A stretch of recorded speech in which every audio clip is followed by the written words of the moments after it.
She pressed her last coin into a stranger's cold hand in the pouring rain, not because she had enough, but because he had nothing at all. She was already hungry, already broken, already one day away from sleeping in the mud. But something in his eyes stopped her, something she couldn't name. She didn't know his name. She didn't know his land stretched for miles in every direction. She didn't know that coin would change everything. If this story moves you, subscribe and follow until the very end, and drop your city in the comments. I want to see how far this story travels. The summer of 1812 came to Ashmere, Virginia like a punishment. The heat arrived first dry and grinding, pressing down on the fields and the roads and every soul foolish enough to walk them. Then came the brief, violent rainstorms that offered no mercy, only mud and misery, and the smell of wet earth baking the moment the clouds passed. By July, the town of Ashmere had settled into a kind of mean stillness, the kind that comes when people are too hot and too tired to pretend at kindness anymore. Honora Thorne walked into town on a Tuesday. She came on foot because she had no horse. She carried one bag because she had no trunk. She had 19 cents to her name, and by the time the church bell rang noon, she had 18. She gave the extra penny to a boy selling day-old bread near the dry goods store because he looked the way she felt, and she couldn't help it. That was the problem with Honora. She never could help it. She had once had more than pennies. She had once had a home, a father, a name that meant something in 3 counties. Dr. Silas Thorne had been a botanist of some reputation, a quiet, meticulous man who spent his life cataloging plant specimens and writing papers that serious men read in serious rooms. He had owned 12 acres outside Ashmere, a house with good windows, a glass conservatory he'd built board by board with his own hands, and a library that Honora had grown up inside like it was a second skin. He'd also trusted the wrong man. Alistair Creel had come to Ashmere 4 years ago with an easy smile and a leather satchel full of documents. He'd called himself a legal consultant, an estate advisor, a friend to men of learning who didn't understand the complicated machinery of deeds and land grants. Dr. Thorne had believed him. Dr. Thorne had signed things. And then Dr. Thorne had died, not dramatically, not with any warning, just a fever in January that took him between a Tuesday and a Thursday, leaving Honora alone with a house that was suddenly no longer hers. The paperwork had been airtight. 2 witnesses, a notary seal, a transfer of property executed according to the documents 3 weeks before Dr. Thorne's death. Honora had screamed. She had pleaded. She had stood in the county clerk's office and laid out every argument she possessed, which were considerable, because her father had raised her to think and fight and not sit down when the world told her to. Nobody listened. Women didn't hold property in Virginia in 1812. Women inherited what men allowed them to inherit. And the paperwork said the land belonged to Alistair Creel now, and Alistair Creel was already leasing the conservatory to a merchant who used it to store tobacco.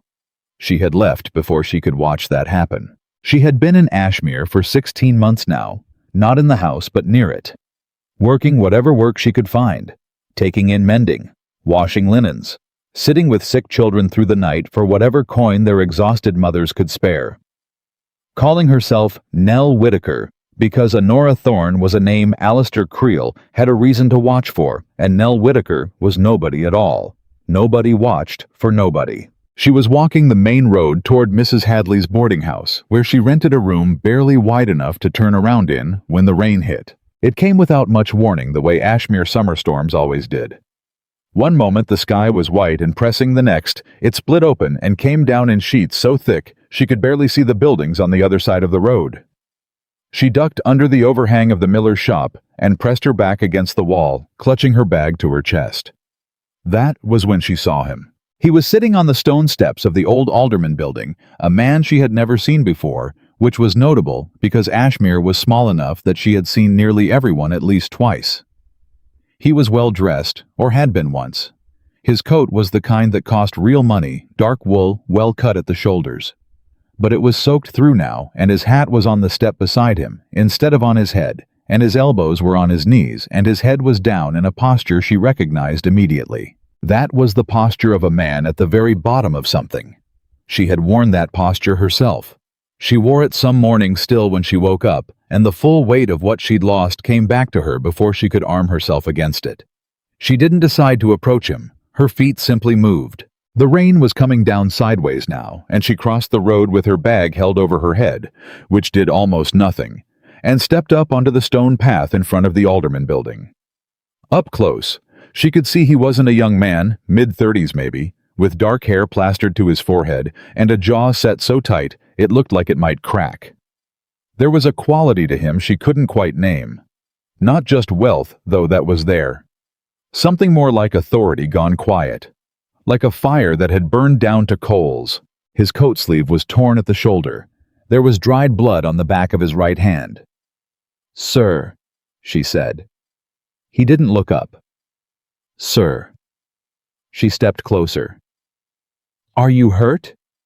He raised his head then, and she saw his eyes gray and sharp, even through the exhaustion, and for a half-second she had the unnerving sensation that he was cataloging her the same way she was cataloging him. "I'm fine," he said. His voice was low and even, and did not invite further conversation. She looked at the blood on his hand. She looked at the torn coat.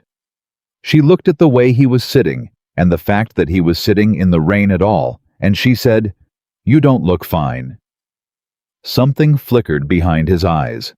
It might have been irritation. It might have been amusement. It was gone too fast to say. "I was thrown," he said after a pause. "Horse spooked. I'll manage." "Have you eaten?" He stared at her. It was the kind of stare that came from a man not accustomed to being asked direct questions by women he didn't know. "That is not your concern, miss." "No," she agreed. "It isn't." She opened her bag. She had a heel of bread she'd been saving for supper wrapped in a cloth. She had 18 cents. She took out one of the coins, not the bread she needed the bread, and she held it out to him. He looked at the coin. He looked at her hand. He looked at her face. "I don't need your charity," he said. The words were flat, not unkind. "It isn't charity," she said. "It's a loan. You look like a man who'll pay it back." She didn't know why she said it that way. It just came out. He looked at the coin for another long moment. Then slowly he reached out and took it from her palm. His fingers were cold. She could feel that even in the brief contact, and he closed his hand around the coin and looked up at her and said, "I will remember this." 3 words. Simple ones. But something in the way he said them made her believe it absolutely. She gave him a short nod, the way her father had always nodded when a thing was settled, and she turned back into the rain and walked to Mrs. Hadley's boarding house with 17 cents to her name and no idea what she'd just done. She found the posting 3 days later, nailed to the board outside the post office. Ashmere Estate seeks domestic staff. Cook's assistant parlor maid laundress. Inquire at the main gate. References required. Apply before Friday. She almost walked past it. Ashmere Estate was the great property on the hill north of town. Everyone knew it, the way you knew a landmark, the way you knew a feature of the landscape that had simply always been there. It had belonged to the Whitmore family for 40 years. Ethan Whitmore ran it now had run it for the past 6 years since his father's death. He was known in town as a fair man, a quiet man, a man who kept to himself and expected his affairs to be kept private. He employed 20 people at the estate itself and another 40 on the farmland. Honora had heard his name. She had not thought much about him the way you don't think much about weather you've never had to stand in. She almost walked past the posting. Then she stopped. Ashmere Estate sat on 200 acres of prime Virginia land. But that wasn't what made her stop. What made her stop was the second line, the one most people probably read past without registering. Botanical conservatory staff also sought. Must have demonstrated knowledge of plant cultivation and classification. Her father's conservatory. Her father's notebooks, his specimens, his life's work, had ended up in the tobacco merchant's hands for 18 months before. By a chain of circumstances, she only partially understood the property had transferred again. She hadn't been able to track where the notebooks had gone. The conservatory itself had been sold, people said, to the Whitmore estate. She stood in front of that posting board in the July heat, and she thought about her father's handwriting in those notebooks. She thought about the sketches he'd made, careful, painstaking illustrations of every plant he'd ever studied, labeled in both English and Latin. She thought about the one notebook she hadn't been able to find, the one that held his earliest research, the foundational work that everything else built on. If that notebook still existed, it would be in the conservatory. And the conservatory was at Ashmere Estate. She wrote her application that afternoon. Not as Honora Thorne, never that. As Nell Whitaker, previously employed in domestic service, available immediately with practical experience in plant maintenance and household management. She listed 2 references from women she'd worked for in the past year. Both were real. Both would speak well of her. She sealed it and delivered it to the estate gate herself because she was not a woman who waited for things to come to her. She was hired on a Thursday. The letter came to Mrs. Hadley's and was left on the kitchen table with her name on the front, and she opened it with hands that were steadier than she felt inside. The terms were standard: modest wages, room and board, included 6 days of work with Sunday free. She was to report Monday morning at 7. She packed everything she owned into her one bag, thanked Mrs. Hadley, and gave a genuine answer when the woman asked where she was going. "I've found a position," Honora said, "at Ashmere Estate." Mrs. Hadley looked at her with an expression she couldn't fully read. "Whitmore's place?" "Yes, ma'am." "That's a good house," Mrs. Hadley said slowly. "Whitmore's a good man. Better than most." She paused. "Just mind Martha Creel." "The housekeeper." "She runs that house like it's her own," Mrs. Hadley said, "which maybe she thinks it is. Just mind her." Honora filed that away and said thank you, and walked up the hill to Ashmere Estate on a Monday morning, with 17 cents in her pocket, and her heart going faster than she would have preferred. Martha Creel was a woman of perhaps 50, with iron-gray hair and eyes the color of river water in winter. She met Honora at the servants' entrance and looked her up and down with the unhurried assessment of someone who had done this particular evaluation many times before and had strong opinions about how it should conclude. "Nell Whitaker," Martha said. "Yes, ma'am." "Your letter said you have experience with plant cultivation." "Yes, ma'am. My father was a gardener." The lie came out smoothly because it wasn't entirely a lie. Her father had grown things, even if his relationship to plants had been scientific rather than agricultural. Martha's eyes stayed on her. "What sort of plants?" "Flowering specimens mostly. Some medicinal herbs." He kept detailed notes. Something moved through Martha Creel's expression, too fast, too careful, and then gone. "We have a conservatory here. It was recently acquired. The staff isn't permitted inside without specific instruction." "I understand," Honora said. "You are being hired as a parlor maid primarily. The conservatory assignment may come later depending on performance." Martha's voice was flat and informational. "You'll share quarters with the other girls. You'll take your meals in the kitchen. You'll address Mr. Whitmore as sir and stay out of his way unless he requires something." "Yes, ma'am." Martha Creel looked at her for one more moment, that river water gaze holding steady, and then nodded once, short and brisk. "You start now." Dutch way.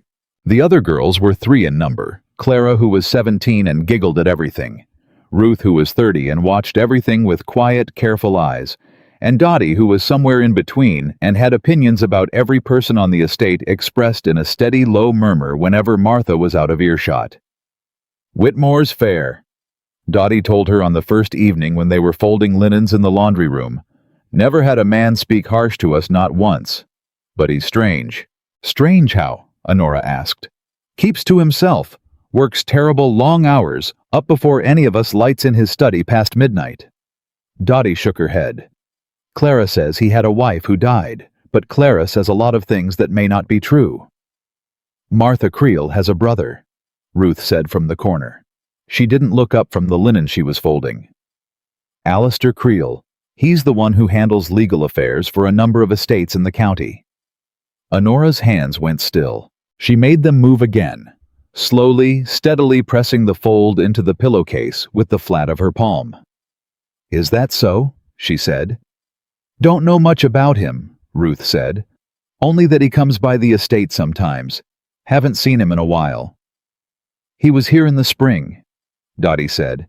"Left in a hurry. Don't know why." Honora smoothed the pillowcase and set it on the stack and said nothing more about Alistair Creel that night. But she lay awake later in the narrow bed in the room she shared with Clara, staring at the ceiling, while Clara's breathing evened out beside her. And she turned this new information over in her mind the way her father had turned over a specimen, examining every face of it, every angle, every implication. Martha Creel was Alistair Creel's sister. The woman who ran Ashmere Estate was the sister of the man who had stolen everything. She pressed her hand flat against the mattress to feel something solid under her palm, and she breathed in and breathed out and told herself, "Not yet. Not yet. First you find the notebooks." She had been at the estate for 10 days when she first saw Ethan Whitmore up close. She had seen him at a distance before crossing the yard, speaking with the farmhand standing at the window of his study in the early morning when she was beginning her duties. He was a large man, not in a soft way, but in a way that suggested he had worked alongside the people who worked for him, that he had not merely managed the land, but occupied it. Dark-haired. That same quality of authority gone quiet that she'd glimpsed in the rain. She hadn't connected them. She genuinely hadn't. The man on the steps had been disheveled, exhausted, stripped of whatever visible trappings usually surrounded him. The man who owned Ashmere Estate walked like someone who had never had any doubt about where he was going. She was carrying a tray of breakfast things down the upstairs corridor when he came out of the study door directly in front of her, and she stopped, and he stopped, and they looked at each other. She watched recognition arrive in his face. It didn't come all at once. It came in pieces, a slight narrowing of the eyes, a stillness in his expression, a moment where she could see him searching, pulling something forward from memory. And then it settled. He looked at her for a long, unhurried moment. "You work here now," he said. It was not a question. "Yes, sir," she said. "I'm Nell Whitaker. I was hired on Monday." "Nell Whitaker." He repeated the name as if he was weighing it. "You gave me a coin in the rain." Her heart did something complicated. "I don't know what you mean, sir." The corner of his mouth moved, not quite a smile, something quieter. "You do," he said, "but I won't press the matter." He stepped aside to let her pass, and then he said without looking at her, "Thank you, for that day." She kept walking. She didn't look back, but her hands were shaking just slightly, and the cups on the tray rattled once before she steadied herself, and she made herself breathe slow and even all the way down the corridor. He knew her face. He would watch for her now. And if he watched for her, if he looked too carefully, thought too carefully, asked the wrong questions, in the wrong places, then everything she'd come here to find might slip out of reach before she ever got close enough to touch it. She set the tray down in the kitchen and stood for a moment with both hands braced on the table, and she made herself a promise. Be careful. Be invisible. Be Nell. Honora Thorne would have to wait. But waiting had never come naturally to her. By the end of her second week, she had mapped the entire ground floor of the main house, learned which floorboards made noise, established which hours Martha Creel spent in the front office, going over household accounts, and determined that the conservatory was locked with a key Martha kept on a ring at her waist. She had also determined that someone was using the conservatory. The smell of fresh earth was sometimes detectable near the locked door, and once passing in the early morning, she had heard movement inside, quiet, careful movement, the kind that comes from someone who doesn't want to be heard. Not a servant. Servants didn't have keys, except Martha. The only person who would be in that conservatory without announcement was Ethan Whitmore himself. She thought about that. She thought about what it meant that the master of the estate spent private time in a locked conservatory that had once belonged to her father. She thought about it, and she was so deep in her thinking one afternoon, moving through the upstairs sitting room with a cloth in her hand, that she almost didn't hear him come in. "You're looking at the desk," Ethan Whitmore said from the doorway. She startled. She actually startled, which she hated herself for, and turned. He was leaning against the doorframe with his arms crossed, watching her with those gray eyes that saw too much. "I apologize, sir," she said. "I was distracted. I'll get on." "You were looking at the book," he said. "On the desk." She looked at the desk. There was a book open on it, a slim volume handbound with a cover she had not let herself look at directly, because she already knew what it was, and looking at it directly would undo her. She looked at it now. Her father's handwriting on the first visible page. A sketch of a specimen in his careful, distinctive hand, labeled in the Latin he'd taught her when she was 6 years old. She pulled her gaze away and found Ethan Whitmore still watching her. "Forgive me," she said. "I shouldn't have been prying." "You weren't prying." He pushed off the doorframe and crossed to the desk, and he looked down at the book, and something in his expression shifted to something she hadn't seen on him before. Something softer and more complicated. It belonged to a scholar, a botanist. He had a remarkable mind from what I can tell. She kept her face absolutely still. "Is that so, sir?" "The conservatory was acquired with the property last year. Most of the contents came with it." He closed the notebook gently, with the kind of care that meant something.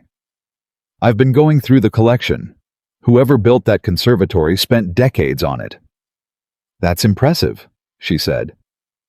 He looked up from the notebook and looked at her. That cataloging look again, steady and thorough and a little unsettling. "You recognized it," he said, "when you saw it." Her heart was beating so hard she was amazed he couldn't hear it. "I don't know what you mean, sir." "The sketch.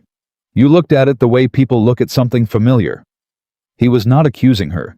His voice was the same even unhurried tone it always was. "It's all right. I'm not angry. I'm curious." She met his eyes. She weighed her options. She chose the smallest possible truth. "My father was interested in botany," she said. "I grew up with books like that. They always make me feel—" She paused. "Homesick, I suppose." It was true. Every word of it was true. It just wasn't all the truth. He was quiet for a moment. Then he nodded that same short, settled nod she'd seen before, and he picked up the notebook and carried it toward the door. "I'll be in the conservatory this afternoon if Mrs. Creel needs me for anything." He was almost out the door when she said without planning to "Sir." He stopped, turned. "The collection," she said.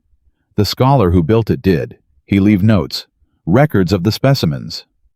Ethan Whitmore looked at her for a long, still moment. "There are notebooks," he said. "Several of them. I haven't cataloged them yet." His expression was as steady and unreadable as ever, but something in it had changed very slightly. Something that looked almost like assessment. "Are you interested in plants, Nell?" She looked right at him. "My whole life, sir," she said. He left without another word, and she stood in the empty room with the dust cloth in her hand, and she felt something that was equal parts terror and triumph moving through her chest, and she pressed it flat and went back to work. She was getting closer. She could feel it the way her father had always said, you could feel the shape of an answer before you could name it, the way good science and good instinct were not as far apart as people thought. The notebooks were here. Her father's life's work was 10 feet away, locked behind a door she didn't have the key to in the keeping of a man who didn't know what he was holding. And somewhere in those notebooks was proof her father had told her once in the last winter before he died that he had put the copy of the original land deed in the botanical records because he'd trusted paper among papers more than paper in a drawer. He'd meant it as a practical measure. He'd never imagined it would become the only remaining evidence of what had been stolen. She had to get into that conservatory. She had to do it without Martha Creel finding out, without exposing herself, and without giving Ethan Whitmore any more reason to look at her, the way he'd been looking at her, like a man who was beginning to suspect that Nell Whitaker was not quite what she claimed to be. She wrung out her dust cloth and moved to the window and looked out at the summer heat rising from the fields, and she thought about her father and the way he had never backed down from a complicated problem, and she set her jaw and went back to work. The answer was in that conservatory, and one way or another, she was going to find it. The trouble with being careful was that it required you to be still, and Honora Thorne had never been good at still. She gave herself 3 days. 3 days of being exactly what she was supposed to be. Quiet, efficient, invisible. 3 days of folding linens and carrying trays and scrubbing the parlor hearth and saying yes ma'am and no ma'am to Martha Creel with her eyes down and her hands busy. 3 days of walking past the conservatory door without slowing, without looking, without letting any part of her face show what her chest was doing every single time she got close enough to smell the earth and green through the crack at the bottom. 3 days was as long as she could manage. On the 4th day, she started watching Martha Creel the way her father had taught her to watch specimens, patiently, systematically, without attachment to any particular outcome. Just observation. Just the accumulation of data. Martha rose at 5:30 every morning and spent the first hour in the kitchen directing the cook. She took her own breakfast at 6:45 alone in the small room off the back hallway that served as her private office. From 7 until 9, she walked the house a circuit so precise and repetitive that Honora could have drawn the route from memory after 2 days. Then the front office, then correspondence, then the key question, the conservatory. Martha entered the conservatory every day at 10 o'clock. She stayed for exactly 20 minutes. She came out and locked the door and put the key back on her ring without looking at it, the movement so habitual it had become invisible to Martha herself. The ring never left her waist. Honora watched this and thought and kept her face neutral. And on the morning of the 5th day, she came to a conclusion she didn't entirely like. She wasn't going to get that key from Martha by waiting. She was going to have to earn access a different way. She requested a meeting. Martha looked at her across the kitchen table with the expression of a woman who had learned to be suspicious of requests. "A meeting," Martha repeated. "Yes, ma'am. 5 minutes of your time when it's convenient." Martha's jaw shifted. "Speak now. I have no shortage of inconvenient times." Honora folded her hands in front of her.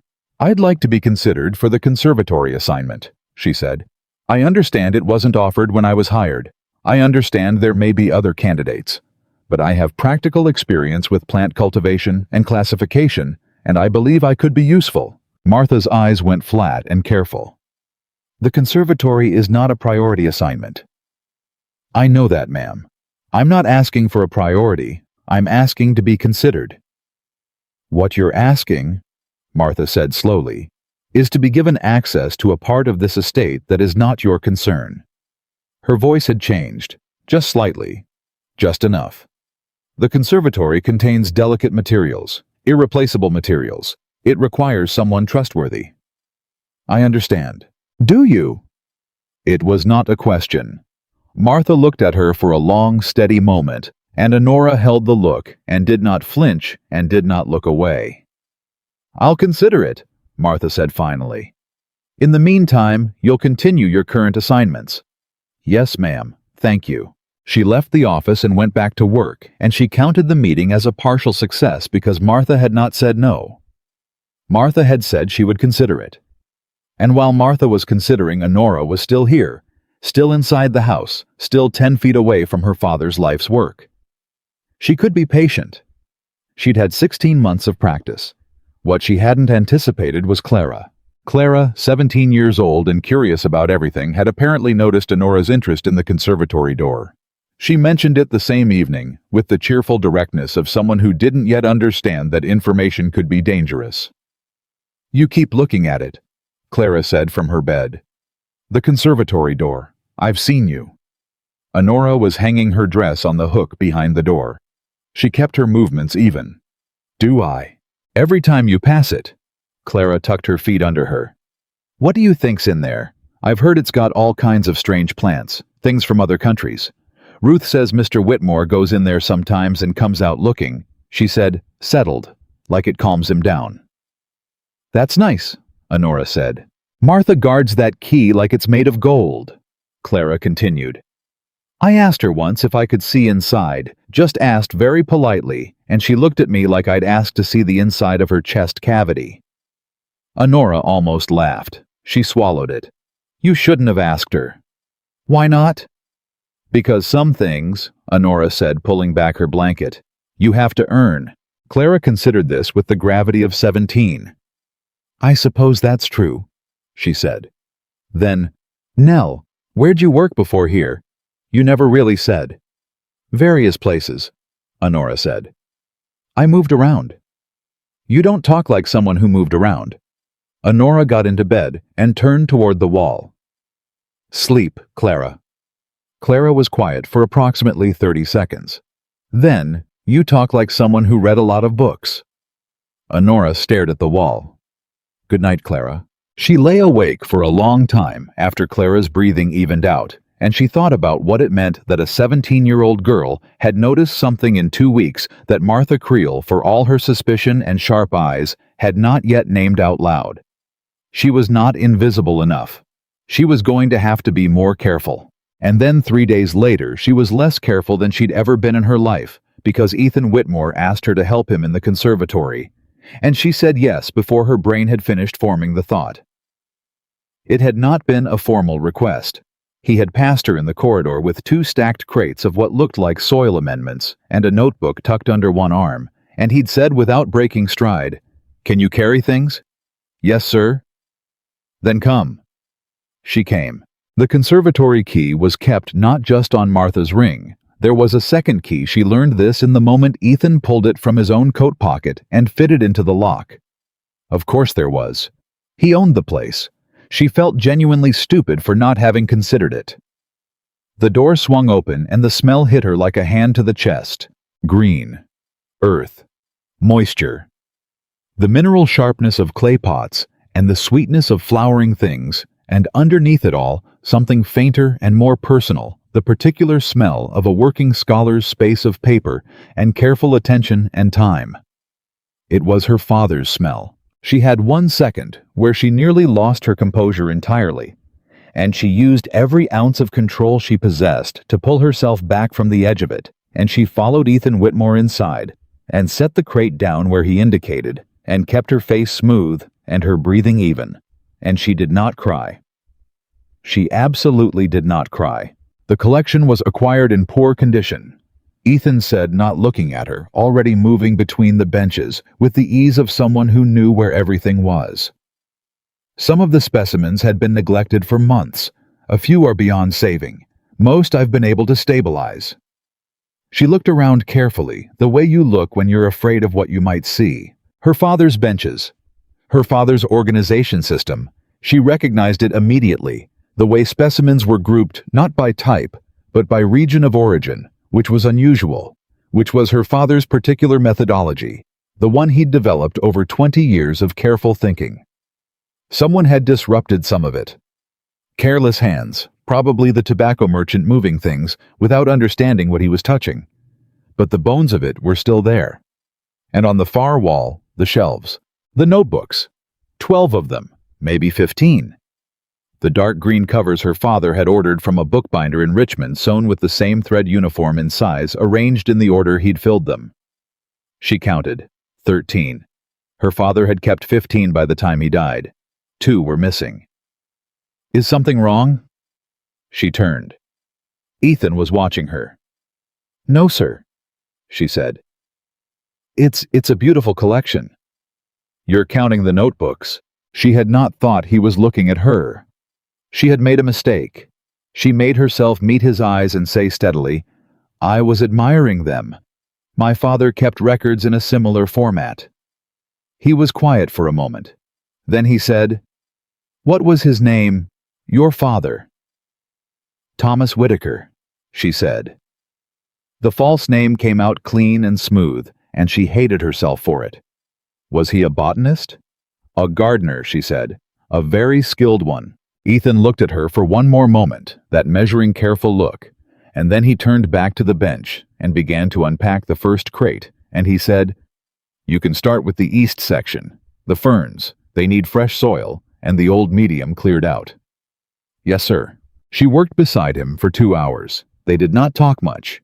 He asked her occasionally to hand him something, or to check a label, or to tell him whether a particular plant seemed root-bound, and she answered correctly every time. Not carefully correctly in the way someone who has studied a subject would answer, but instinctively correctly in the way someone raised inside a subject answers with the kind of certainty that comes from having done a thing 1,000 times before thought. She saw him notice. He didn't say anything, but she saw it. When they were done, he locked the conservatory and pocketed the key, and he said without looking at her, "You may help me here on Wednesday afternoons, if your other duties are complete." "Thank you, sir," she said. She went back to her work with her heart hammering and her hands steady, and she thought Wednesday. She had until Wednesday. But it was Ruth who changed the timeline. Ruth came to find her that evening quiet as she always was, and she sat down beside her in the laundry room, and she said in her low, careful voice, "I think you should know something." Honora set down the stocking she was mending. "All right." Martha was in the front office this afternoon going through correspondence. Ruth paused. "I wasn't listening intentionally. I was restocking the linen cupboard in the connecting passage." "I believe you," Honora said. Ruth looked at her with those dark, steady eyes. She was writing a letter. To her brother. Everything in Honora went very still. "She mentioned a new girl," Ruth said. "She said I'm repeating it as exactly as I can. She said, there is a girl here who may be a problem. She has asked for access to the conservatory, and she knows plants in a way that concerns me. She may be who we think she is. I will handle it if she is." The laundry room was very quiet. "Who do you think she means?" Ruth asked. Honora looked at her hands. "I don't know," she said. Ruth was quiet for a moment. Then she said, "You should be careful, Nell." "I know. I mean more careful than you have been." Ruth stood. "Whatever you came here for, you should be faster about it." She left, and Honora sat alone in the laundry room with a half-mended stocking in her lap and the full weight of Ruth's words pressing down on her. Martha was writing to Alistair. Martha suspected her. And Alistair Creel, if he heard his sister's suspicion, would not wait to find out whether it was justified.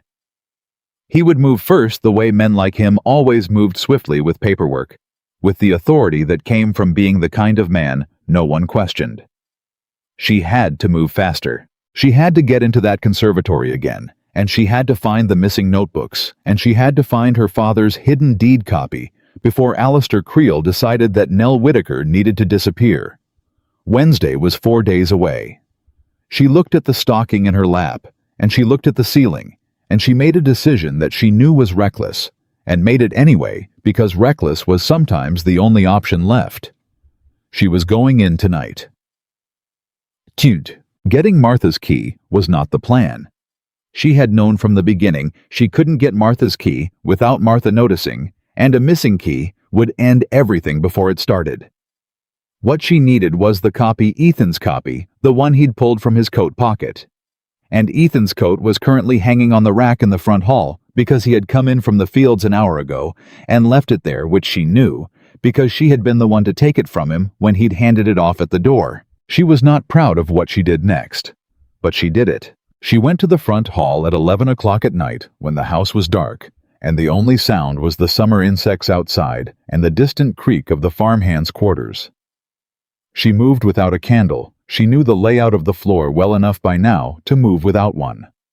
Her hand found the coat. Her hand found the pocket.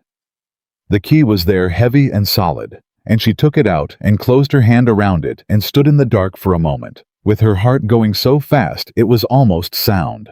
Then she went to the conservatory door and she let herself in. The conservatory at night was different. The glass overhead let in enough moonlight to see by softly, imperfectly, but enough. She could see the shapes of the plants, the arrangement of the benches, the shelves on the far wall. She went to the notebooks first. She pulled each one in sequence, checking the spines in the dim light, reading the date ranges her father had marked there in his careful hand. She found numbers 1 through 6 in sequence. Then a gap. Numbers 9 through 13. Numbers 7 and 8 were the missing ones. Those were the early records. Those were the ones that would contain the foundational work. And if her father had truly hidden the deed copy among the botanical records, it was most likely in those early volumes where the research had been most personal, most carefully kept. She checked the shelf twice. She checked behind the notebooks, underneath them, between them. Nothing. She moved to the bench. Her father had kept a secondary storage habit. She remembered well. Important papers, things he wanted to protect, tucked inside specimen boxes where they looked like part of the collection. She began to open boxes systematically, working from the east end. She was on the fourth box when she heard the door. She spun. Ethan Whitmore stood in the doorway with a candle in one hand and his key in the other. No, not his key. His key was in her hand, and he was looking at her with an expression that was not anger and was not surprise, and was something more complex than either. The moonlight caught the key in her hand. Both of them looked at it. "I see," he said. She had prepared for this possibility. She had prepared 3 different explanations, 2 of them reasonably plausible. All 3 left her completely in that moment. "Sir," she said, "you took my key." "Yes." "You're searching the collection." "Yes." He came into the conservatory and set the candle on the nearest bench, and looked at her across the soft light, and she looked back at him, and the explanation she'd prepared. "I was worried about a specimen. I thought I smelled something wrong. I couldn't sleep, and came to check the ferns. All of it dissolved completely, because he was looking at her the way someone looks at a person they have been wondering about, and she found that she was simply too tired to lie. "My name is not Nell Whitaker," she said. The words came out quiet and clean and final. He did not react. He just watched her. "My name is Honora Thorne. My father was Dr. Silas Thorne. He built this conservatory. He spent 30 years building this collection." She gestured at the shelves behind her, the benches, the whole breathtaking accumulation of her father's life. "It was stolen from him. From us. By your housekeeper's brother, who forged a land transfer document and had my father sign things he didn't understand. And then my father died, and there was nothing I could do, and no one who would listen." The conservatory was very quiet. "I came here to find proof," she said. "My father told me once that he had hidden a copy of the original land deed inside the botanical records. I came here to find it. That's why I applied. That's why I asked for the conservatory assignment. That's all I came here to do." She held out his key. Her hand was perfectly steady. "I am sorry for taking it," she said, "and I am sorry for the deception. I understand if you want me to leave." He did not take the key immediately. He looked at it in her hand, and then he looked at her face, and then he said, "Silas Thorne." "Yes." "The botanical papers, the methodology, the regional grouping system." He said it slowly, like he was thinking out loud. "I read 2 of those notebooks 3 times each. I have never read a scientific mind like his." Something moved through her chest that she had no name for. "He was the best person I ever knew," she said. Ethan reached out and took the key from her hand. He held it for a moment. Then he set it on the bench beside the candle and looked at the shelves. "Which notebooks are missing?" he said. She blinked. 7 and 8, the early records." He moved to the shelves without another word. He reached past the row of notebooks she'd already checked past the specimen boxes on the lower level, and he pressed his hand flat against the back wall of the shelf, and there was a soft sound. A click. Almost nothing, and a narrow panel opened in the wall behind the shelving unit. She stared. "The estate was built in 1778, he said without turning around. "Old houses have spaces that aren't on any plan." He reached into the hidden space and produced 2 notebooks, dark green covers the same size as the others. "I found these when I was reorganizing the shelves last winter. I didn't know what they were exactly. I was keeping them safe while I tried to understand the collection." He held them out to her. She took them. Her hands were shaking now, genuinely shaking in a way she couldn't stop, and she opened the first one and saw her father's handwriting on the first page, and it was the one she had been looking for. And the deed copy was folded neatly into the back cover, exactly where her father had said he would put it. And she stood in the moonlit conservatory, holding her father's work in her trembling hands, and she could not speak. "Is that it?" Ethan said, quietly. "Yes," she said. Her voice came out smaller than she intended. "Yes, that's it." He was quiet for a moment. Then, Alistair Creel. She looked up. "I know that name," Ethan said. There was something different in his voice now. Something controlled and cold and very careful. "He has been conducting estate business in this county for several years. My family used his services once briefly before I terminated the arrangement. I found inconsistencies." She stared at him. "What kind of inconsistencies?" she said. "Documents that didn't align with my own records. Figures that were explained away too smoothly." He picked up the candle and looked at the flame for a moment, and then he looked at her. "I didn't know about your father. I should have looked further." "You couldn't have known," she said. "No, but I know now." He set the candle down and looked at her with those steady gray eyes, and he said, "Martha Creel wrote to her brother this afternoon. I read the letter before it was sent." The blood left her face. "She suspects who you are," he said. "She doesn't know for certain, but she will move to remove you from the estate before the end of the week." "Then I don't have much time," Honora said. "No," Ethan said. "You don't." He picked up the key from the bench and turned it over in his hand once, and then he looked at her with something she had not seen in his expression before, something that was not quite warmth, but was moving in that direction. "But you are not going anywhere tonight. Sit down, Miss Thorne. Tell me everything." She looked at him for a moment, this man who had taken the coin from her hand in the rain, and said, "I will remember this." This man who had read her father's notebooks 3 times and protected the missing volumes without knowing why, and she pulled a stool from beneath the bench and sat down. And she told him everything. She started with the day Alistair Creel had arrived in Ashmere, with his leather satchel and his easy smile. She told him about the documents her father had signed about the fever, about the county clerk's office, and the notary seal, and the wall she had hit at every turn. She told him about 16 months of mending and laundry, and calling herself Nell Whitaker, and about the deed copy her father had mentioned in passing the autumn before he died, the detail she had held on to like a rope in the dark. He listened. He did not interrupt. He asked 2 questions, both of them precise and legal, and very much the questions of a man who understood how property and documentation worked in the Commonwealth of Virginia.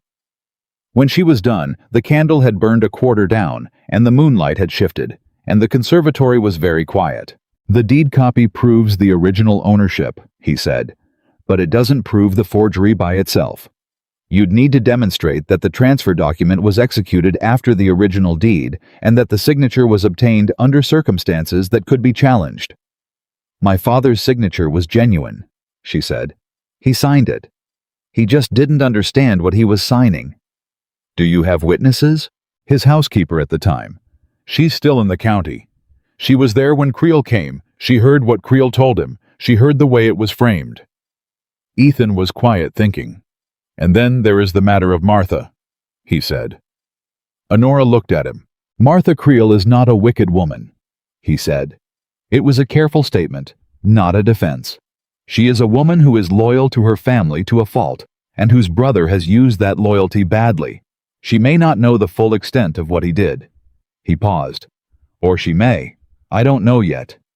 "She suspected me the day I arrived," Honora said. "Yes." He looked at the notebook she was still holding in her lap. "Because she recognized the knowledge. A housemaid who handles botanical specimens like she was born to them, that's not something you can easily hide, Miss Thorne." She thought of Clara saying, "You talk like someone who read a lot of books," and she almost smiled and didn't. "What do we do?" she said. Ethan Whitmore looked at her across the candlelight, and he said with the quiet certainty of someone who had made a decision, "We do nothing tonight. Tonight, you put those notebooks somewhere safe. Tomorrow, you continue your work as Nell Whitaker. You do not change anything about your behavior, not a single thing, because Martha will be watching for changes. And I will begin making inquiries. Into Creel. Into everything." He stood. "I have a solicitor in Richmond whom I trust absolutely, and I have some small influence in the county court, which I have not previously chosen to exercise." Something moved across his face. A brief, controlled expression that she was beginning to understand meant he was angrier than he appeared. I should have exercised it months ago when I found the inconsistencies." "You didn't know," she said. "No," he said. "I didn't." He picked up the candle. "Good night, Miss Thorne." She stood. "Sir, why are you doing this?" He paused in the doorway. He looked back at her over his shoulder, and in the low candlelight, his expression was complicated and honest and a little raw, and he said, "Because your father's work deserves better than a tobacco storage room. And because you gave me your last coin in the rain and walked away without asking for anything." He paused. "I told you I would remember." He left, and she stood alone in the dark conservatory, with her father's notebooks pressed against her chest, and she breathed slowly and carefully, and did not let herself fall apart, because there would be time for that later. And right now, she had too much still to do. She put the notebooks inside her dress flat against her ribs, and she relocked the conservatory and returned the key to Ethan's coat pocket in the front hall, and she went back to her narrow bed and lay down beside sleeping Clara. And she stared at the ceiling with her father's records under her pillow and her heart beating hard and steady. Martha Creel was watching her. Alistair Creel had been warned. And Ethan Whitmore, the man she'd given her last coin to in the rain, the man who'd said, "I will remember this like a vow," was on her side. She had no idea yet what that meant. She had no idea what it would cost him or her, or what would be left of either of them when this was finished. All she knew was that for the first time in 16 months, she was not alone in this, and the proof was under her pillow. And tomorrow, she had to wake up and be Nell Whitaker one more time without flinching. She could do that. She had been doing harder things than that since January of 1811, and she was still standing. She closed her eyes, and for the first time in a very long while, she slept. She woke before Clara did, which was not unusual, but she woke with her hand already under the pillow, already checking, and that was new. The notebooks were there, both of them exactly where she'd put them. She pressed her palm flat against the covers for a moment and breathed, and then she got up and dressed in the gray dark before the house began to move, and she tucked the notebooks into the bottom of her bag beneath her spare dress and her father's folded handkerchief, and she went down to start her day as Nell Whitaker. She was good at it by now. That was the part that frightened her a little, how natural it had become. The lowered eyes, the careful step, the particular quality of silence that servants cultivated around people with power. She had grown up in a house where she had been allowed to argue at the dinner table, to contradict her father, when she thought he was wrong, to use her full voice in every room. Nell Whitaker had no full voice. Nell Whitaker moved through spaces that didn't belong to her, and was grateful for the permission. Honora Thorne had not been raised to be grateful for permission. And every day she played Nell, she felt her real self pressing harder against the inside of her ribs, like something that needed air. Martha was already in the kitchen when she arrived. That was the first sign something had shifted. Martha was never in the kitchen at this hour. Martha's morning began in her office with her correspondence, with her careful accounting of the household's affairs. But this morning, she was standing at the kitchen table with a cup of tea she wasn't drinking, and when Honora walked in, Martha's eyes came to her immediately, the way a compass needle comes to north. "Good morning, ma'am," Honora said. "Nell." Martha set the cup down. "Come here." Honora came. She kept her hands loose at her sides. She kept her face the way she'd learned to keep it open, mild, offering nothing. "There are some items missing from the upstairs linen count," Martha said. "2 pillowcases and a hand towel. I'd like to know if you've seen them." It was a test. Honora understood that immediately, not because of the specific accusation, which was absurd, but because of the way Martha delivered it.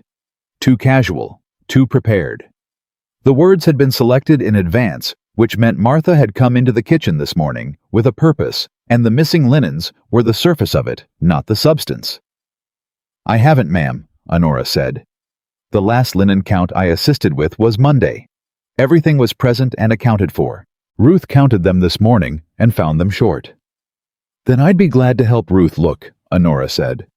"Things often end up on the wrong shelf. Could have been moved during the Tuesday washing." Martha watched her, that river water gaze cold and still and reading everything. "Yes," Martha said finally. "Perhaps." She picked up the cup of tea and turned away.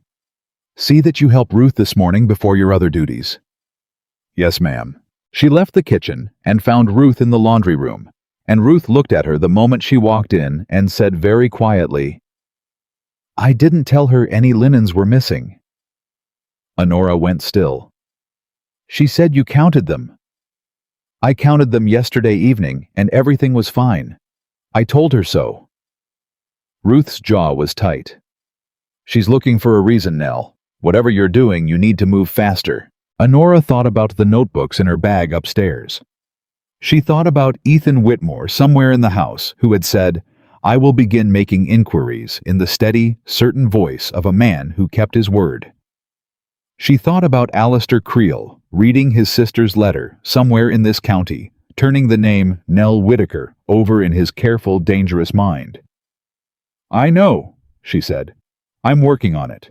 Ruth looked at her for a moment with those dark, careful eyes, and then she handed her a stack of genuine laundry, and they worked in silence, and nothing more was said about missing linens that had never been missing. Ethan found her in the upstairs corridor before noon. He didn't stop walking. He passed her going the opposite direction, and as he did, he said at a normal volume, the way someone might comment on the weather, "My solicitor is coming from Richmond on Thursday. I've written to him regarding some irregularities in county property records." He paused just barely a half step, not enough to mean anything to anyone watching. "I'll need to review some documents in the front study Thursday morning. You'll bring the tea at 10. "Yes, sir," she said to his back because he was already past her. She carried the sheet she was holding to the linen closet and stood inside it for a moment, with the door most of the way closed, and she let herself feel the shape of what was happening. He was moving. He was moving fast.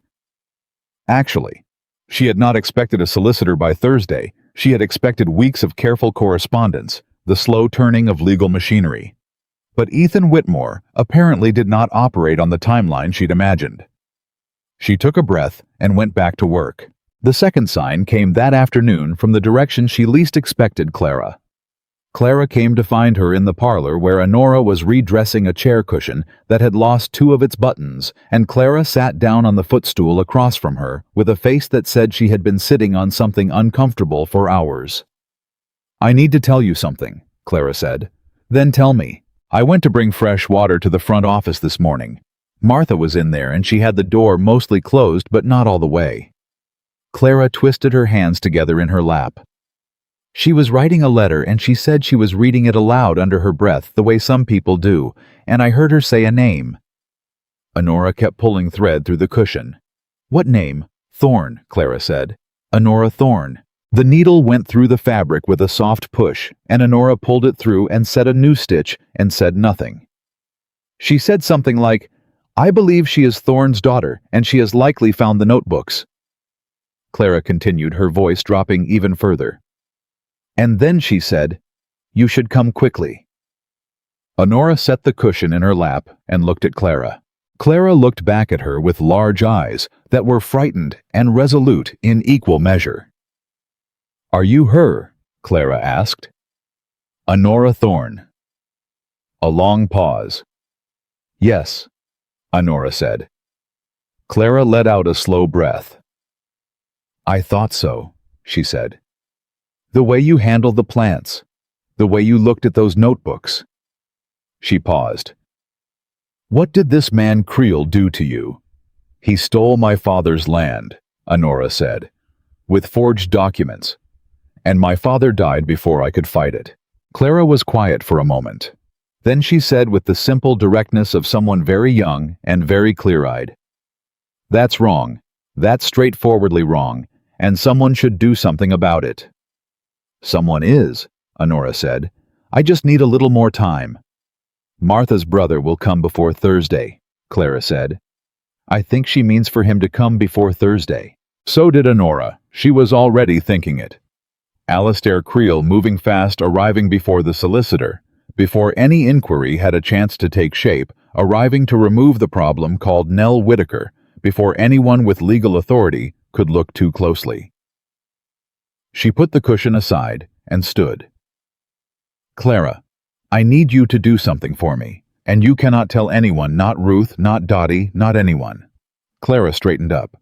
What do you need? If you see a man arrive at the estate in the next 2 days, a man you haven't seen before, well-dressed, speaks the way Martha speaks family resemblance, I need to know the moment he sets foot on the property.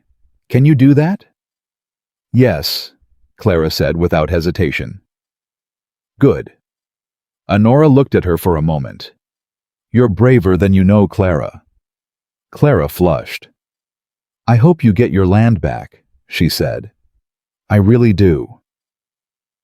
And she found Ethan in the front study that evening after the household had quieted, and she knocked on the doorframe, and he looked up from the papers on his desk and said, Come in, before she'd decided whether she should be there at all. She came in. She stood in front of the desk. Creel may come before Thursday, she said. His expression didn't change, but his hand holding a pen went still. How certain? Clara overheard Martha writing to him. She told him to come quickly. She believes I've found the notebooks. She paused. She's right. I have them. Ethan set the pen down. Where are they? In my room, in my bag. Bring them here tonight, he said. Lock them in the document box. He opened a drawer and produced a small iron box with a key in the lock. This is mine. It goes with me. Creel can go through every drawer in this house if he has the nerve to try it, but he won't touch this. She took the box. She turned it over in her hands. He'll know what it means when he sees that the notebooks are missing from the conservatory. He'll know what he's come for isn't easily taken, Ethan said, which is a different calculation than the one he's used to making. She looked at him. You understand what kind of man he is. I do, Ethan said. Better than you might think. He leaned back in his chair and looked at her directly. I told you I found inconsistencies when my family used his services. What I didn't tell you is that one of those inconsistencies involved a property deed that had been altered. We caught it. We terminated the arrangement and said nothing publicly because my father was alive and did not want the trouble. He paused. I have regretted that silence ever since. The room was very still. He did it to you too, Honora said. He tried, Ethan said. He did not succeed with us because my father had his own solicitor reviewing every document before signature. Your father trusted his own judgment, and Creel knew how to exploit that kind of trust. His voice was even, but there was something hard running through it like stone under river water. He finds men of learning who are too proud to ask for legal help and too decent to imagine what he's capable of. Honora sat down because her legs were not entirely steady. What do we do if he comes before Thursday? We do not permit him to remove you from this estate, Ethan said, under any pretense. He'll claim I'm an imposter. He'll say I came here under false pretenses. You did, Ethan said, and there was nothing accusatory in it, just precision.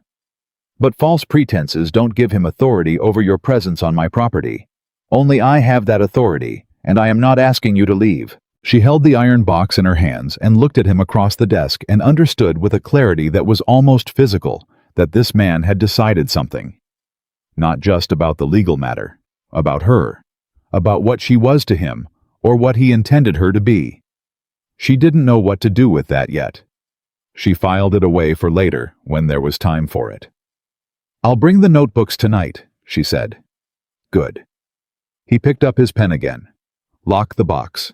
Keep the key. She was almost to the door when he said, Miss Thorne. She turned.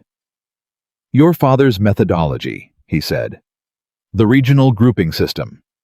I've been applying it to expand the collection. There are 3 specimens I acquired last spring that I can't place in his framework. I'd like your opinion when this is over. She looked at him for a moment.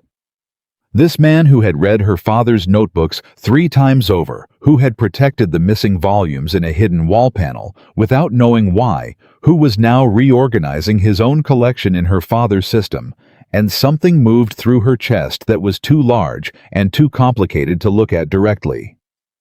I'd like that, she said, when this is over. Alistair Creel arrived on Wednesday. Clara found Honora in the east corridor at 11 in the morning and touched her elbow without a word, and that was enough. Honora set down the cleaning things she was carrying and followed Clara to the front-facing window at the end of the hall. A carriage. A man getting out of it, well-dressed her height, Martha's way of holding himself the same economy of movement. He looked up at the house with the particular expression of someone assessing a property. Honora stepped back from the window. Her hands were completely still. That was the thing that surprised her most, the absolute steadiness of her own hands, when the man who had destroyed her life stepped out of a carriage 40 feet away. She had imagined this moment for 16 months. She had imagined rage and tears and the kind of shaking that came from too much feeling, held too long. Instead, there was a cold, clear, almost scientific calm. She had the notebooks. She had the deed copy. She had Ethan Whitmore. She could do this. "Go back to your work," she told Clara. "Look surprised if anyone speaks to you about him." Clara nodded and vanished down the corridor, and Honora went the other direction toward Ethan's study, and she knocked and opened the door at the same time, because there wasn't time for ceremony. Ethan looked up. He saw her face. "He's here," he said. "Yes." He stood. "How long ago?" "He just arrived. He's at the front door." Ethan straightened his coat. He was, she noticed, absolutely calm, not the brittle calm of someone suppressing something, but the genuine settled calm of someone who has already decided on every move and is simply executing. "Go to the conservatory," he said. "Take this." He held out the iron box. "If anyone comes to the conservatory door that isn't me, you do not open it. You're giving me the conservatory key." "The conservatory is my property," he said. "You are in my employ. As far as anyone in this house is concerned, you are in the conservatory on my direct instruction, assessing the collection. That is a completely truthful statement as of this moment." She took the box and the key, and she looked at him, and she said, "Be careful. He is better at this than he looks." "I know," Ethan said.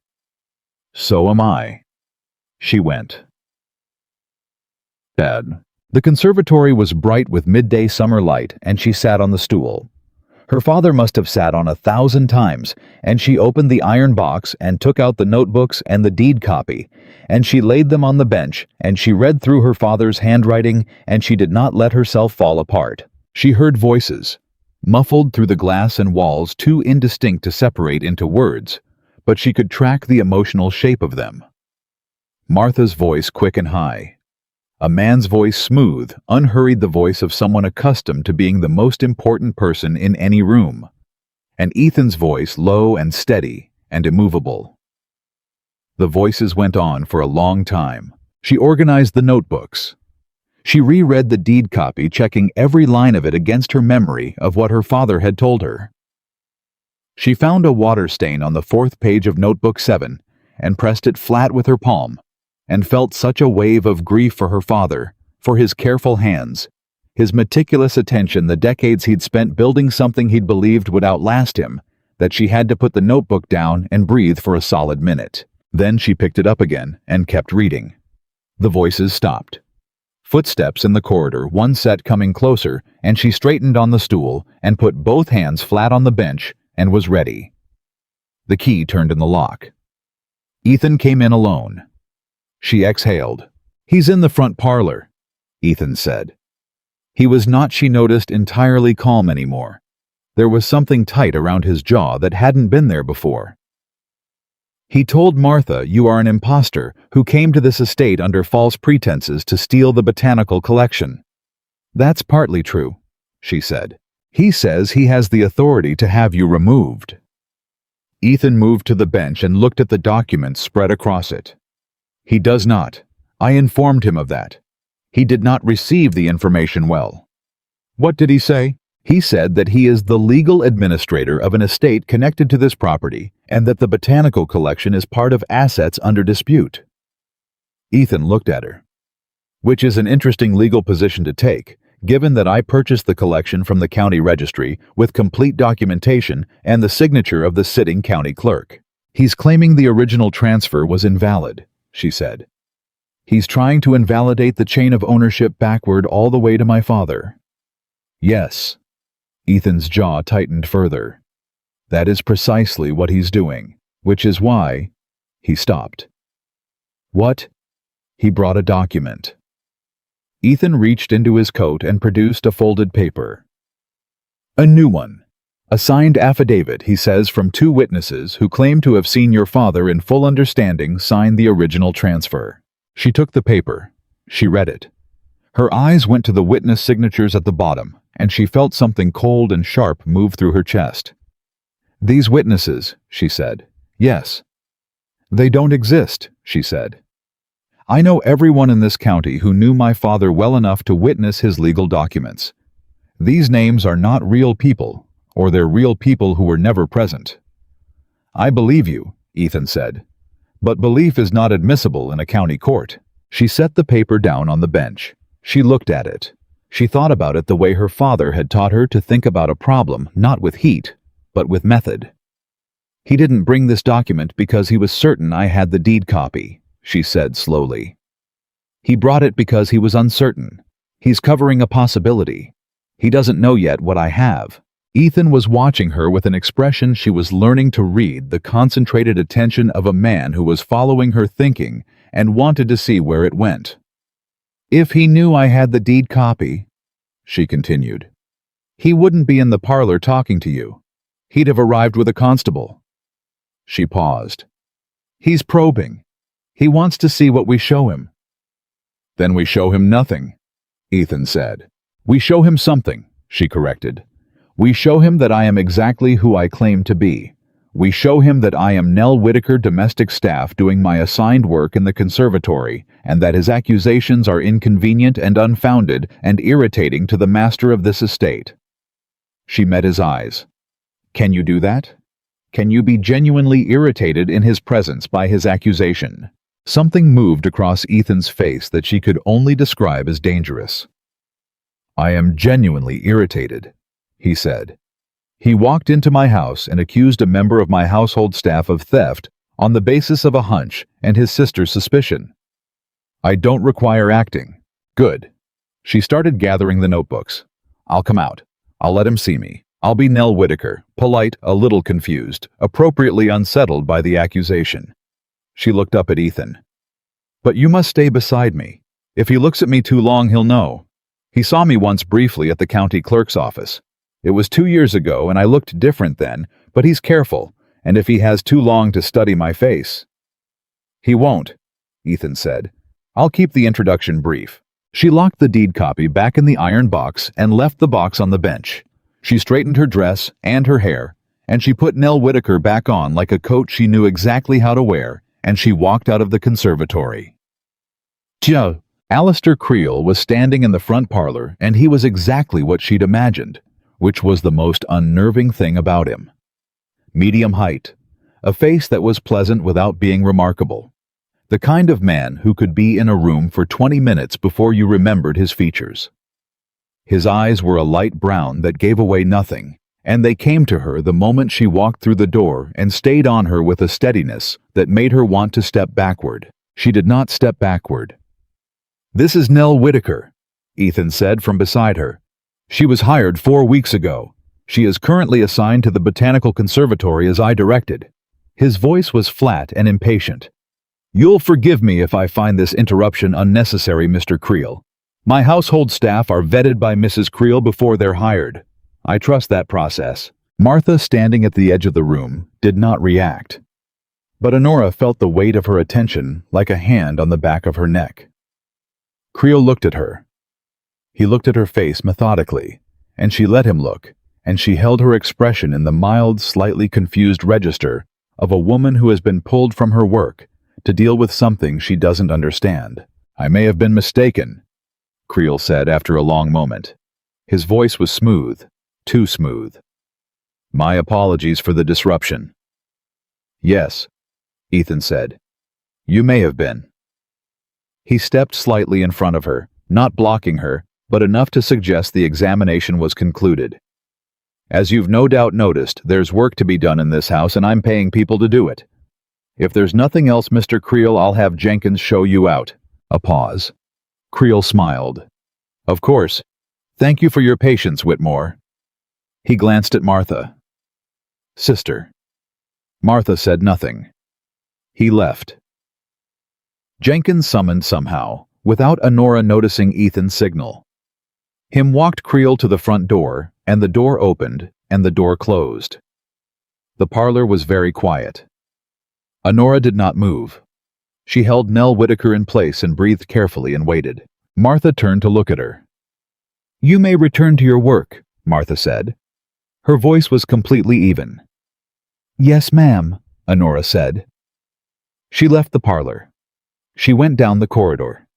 She made it to the laundry room before her legs gave out the smallest amount, and she put a hand on the wall and stood there for 30 seconds, absolutely silent. He hadn't known her. Or he had known her and chosen to retreat and regroup, which was worse, which meant he was going to come back with something larger than a suspicious housekeeper and a fake affidavit. She pushed off the wall and went to find Ruth. Ruth looked at her face the moment she came in. He's gone for now, Honora said, but he'll be back.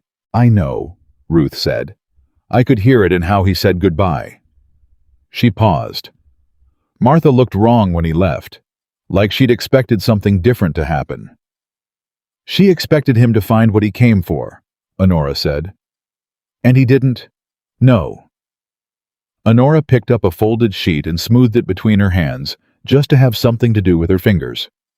Not yet. Ruth was quiet. Then she said very carefully, Is there anything I can do? Honora looked at her. Ruth who had warned her. Ruth who had told her to move faster.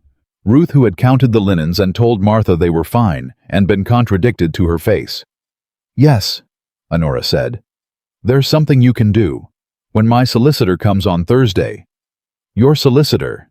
There's a solicitor coming from Richmond on Thursday, Honora said. He'll want a statement from anyone in this household who has witnessed unusual behavior. Correspondence that shouldn't have been sent. Instructions that didn't match what was told to the staff afterward. She looked at Ruth steadily. The missing linens. Martha telling you there were missing linens when you'd counted them yourself. Ruth's jaw tightened. You want me to make a formal statement? Only if you're willing. A long pause. Ruth smoothed a fold in the sheet she was holding precisely and firmly. My mother worked in service her whole life, she said. She always said the worst thing about the work wasn't the hours or the pay. It was watching things happen that weren't right and knowing no one would listen, even if you said something. I'm listening, Honora said. Ruth looked at her. Yes, she said. I'll make a statement. Honora nodded. She turned to go. Nell, Ruth said. She stopped. Your real name, Ruth said. What is it? A pause, not long. Honora, she said. Honora Thorne. Ruth repeated it softly, as though she was making sure she had it right. That's a good name, she said. A real one. Honora left the laundry room and walked the corridor, and felt with every step the particular weight of a person who has been Nell Whitaker for 16 months, beginning slowly to put that name down. Not yet. Not all the way not yet. But the edges of it were coming loose. That evening after supper, Martha came to find her. Not in the common areas. In the narrow passage between the kitchen and the back stairs where the household staff moved invisibly, where no one would hear them. Martha came and stood in that passage and looked at her in the low evening light, and she said very quietly, I know who you are. Honora looked back at her. Ma'am, don't. Martha's voice was flat. I'm not interested in the performance. I've been watching you for 4 weeks. I know whose daughter you are. I know what you came here for. Silence. Then you know, Honora said, what your brother did. Martha's face did something complicated. Not guilt exactly. Something more defended than guilt and more painful. My brother is a businessman. He does what businessmen do.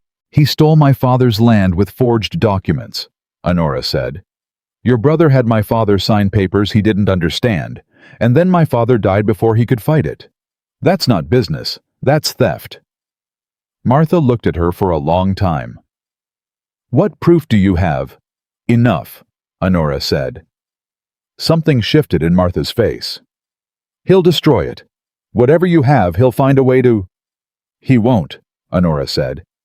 It's not in a place he can reach. Martha was quiet.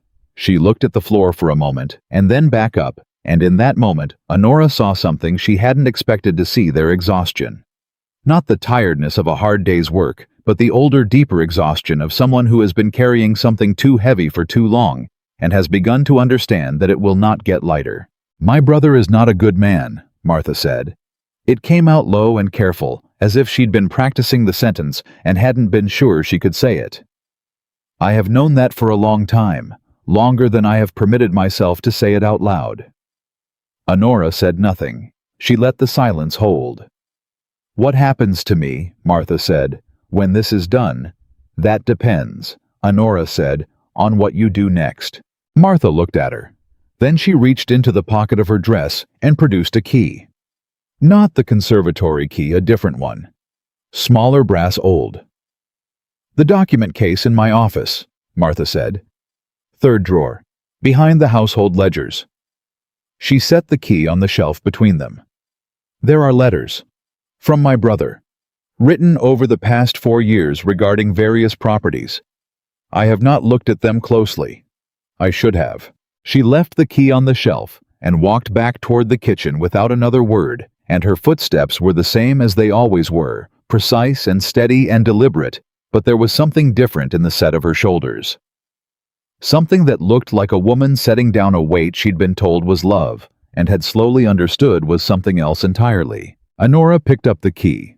She held it in her palm and looked at it, and she thought about her father, and about the way good science required you to follow the evidence, even when it went somewhere you hadn't expected, and she closed her hand around the key and went to find the document case. She read the letters by the last of the evening light. By the time she was done, her hands were cold and her chest was very tight, and she had everything she needed, and more than she'd hoped for. And she sat in Martha's office in the dark for a long moment, and she let herself feel it, all of it, the grief and the relief and the enormous, terrifying nearness of justice. And then she stood up and locked the drawer and took the letters and went to find Ethan Whitmore. Tomorrow, the solicitor was coming. She found Ethan in the study with the candle burning low and his coat still on, which told her he hadn't intended to sleep that night either. She put the letters on the desk without a word. He looked at them, then looked at her face, and he picked up the first one and started reading. She stood and let him read. She didn't sit. She wasn't capable of sitting. She moved to the window and stood with her back to him and listened to the small sounds of the house settling around them, the creak of old timber, the distant call of something in the summer dark outside. And she thought about her father, sitting in his conservatory at this same hour, working by the same kind of low light, absolutely convinced that the world was fundamentally ordered, and that careful observation would always eventually reveal the truth of things. He had been right. It had just taken longer than he'd lived to see. Honora, Ethan said. She turned. He was holding the third letter. His face had changed in a way she hadn't seen before. Not the controlled anger she'd glimpsed earlier, but something colder and more final. He did it to 3 others, he said. In these letters he names 3 other properties. He describes the methodology. His jaw was rigid. He is explaining to his sister how the technique works, as if it is simply a professional method. She crossed to the desk and he handed her the letter, and she read the passage he meant. Alistair Creel's handwriting neat slanted the handwriting of a man who thought well of himself, describing with professional detachment the process of identifying targets. Men of learning, he wrote. Men who trust documents because they produce them. Men who believe the world operates in good faith because they themselves do. Her father's voice was in every word of that description, and it made her want to put the letter down, and it made her hold it tighter instead. 3 others, she said. Do you know who they are? One name I recognize, Ethan said. Harland Foss. He owned farmland east of here. He died 2 years ago and his family relocated north. I always thought that was strange. The Foss family had been in this county for 3 generations. He paused. Now I think I know why they left. She set the letter down. This isn't just about my father's land. No, Ethan said. It never was. It's a pattern. Which means when my solicitor arrives tomorrow, we are not presenting a property dispute. We are presenting a fraud case large enough to bring to the state court. He looked at her. That changes things. It makes the case stronger, she said. It also makes Creel more dangerous, Ethan said. A man defending one accusation can negotiate. A man facing a pattern of documented fraud across multiple properties cannot. He will know the moment the solicitor's visit becomes known to him that he cannot negotiate his way out of this, which means he will move to destroy evidence rather than contest it. Honora felt the implication of that settle over her like cold water. Martha's letters. Already in the iron box, she said. I have them. Good. He stood. And the notebooks. Also in the box. He picked up the box from the corner of the desk and turned the key in the lock himself, and he put the letters inside with the notebooks and the deed copy, and he locked it again, and he put the key in his own pocket. She watched him do all of this, and felt something very large and very steady moving through her, the feeling of a person who has been holding a wall up alone for too long, and has just felt another set of hands press against it from the other side. Ethan, she said. He looked up. It was the first time she'd used his given name, and they both heard it, and neither of them stepped back from it. Thank you, she said. He looked at her for a moment. Then he said simply, Get some sleep. Tomorrow will require everything you have. She went. She slept better than she had any right to. The solicitor arrived at 9:30 on Thursday morning. His name was Mr. Abram Fells, a small, precise man of perhaps 60, with white hair and sharp eyes behind wire-rimmed spectacles, who arrived in a carriage that suggested he was successful without advertising it. He shook Ethan's hand and glanced at Honora and said to Ethan, This is the young woman, in a tone that was not unkind but was clearly assessing. This is Miss Honora Thorne, Ethan said, daughter of Dr. Silas Thorne. She has the original deed, a copy of the fraudulent transfer document, and correspondence from the man who executed the fraud, detailing the methodology of his scheme. Fells looked at her more carefully then. How old are you, Miss Thorne? 22, sir. And you obtained all of this yourself? Yes, sir, over the course of 16 months. He was quiet for a moment. Then he said with the brevity of a man who doesn't waste words on sentiment. Sit down, Miss Thorne. Tell me everything from the beginning. Do not omit anything, even if it reflects poorly on your own actions. He paused. Including the false name and the unauthorized entry to the conservatory. She sat down. She told him everything. She had told the story twice now, to Ethan in the conservatory by moonlight, and to herself 100 times before that. And it came out clean and sequential and precise, because she was whatever else she was, her father's daughter, and her father had believed that clear thinking was the most honest form of respect you could pay to the truth. Fells took notes. He asked 7 questions, all of them sharp and specific. He read the deed copy and the fraudulent transfer document side by side and made a sound that was not quite a word. The witnesses on this transfer, he said, forged. I believe so. I know everyone in this county who knew my father well enough to be present for a legal document. These names are either invented or misappropriated. Verifiable, Fells said. He made another note. And the letters from Creel to his sister, you obtained these how? His sister gave me the key, Honora said. Fells looked up. Martha Creel gave you access to documents implicating her own brother. Yes. A pause. Why? Honora thought about Martha in the narrow passage, the exhaustion in her face, the careful way she'd said my brother is not a good man, as if the words were something she'd been holding in her mouth for years and had finally decided to spit out. Because she'd been protecting him long enough to understand that what she was protecting wasn't worth the cost, she said. And because someone asked her to look directly at it for the first time. Fells was quiet for a moment. Then he said, We can use her testimony, if she's willing to give it. I believe she is. He made a final note and closed his book and looked at Ethan. You purchased the botanical collection through the county registry. Complete documentation. Ethan said, signed by the sitting clerk, which establishes the chain of custody and means the collection is not under dispute regardless of how the underlying property question resolves. Fells nodded. Creel cannot claim the collection as an asset because it was legitimately sold and legitimately purchased before any dispute was formally raised.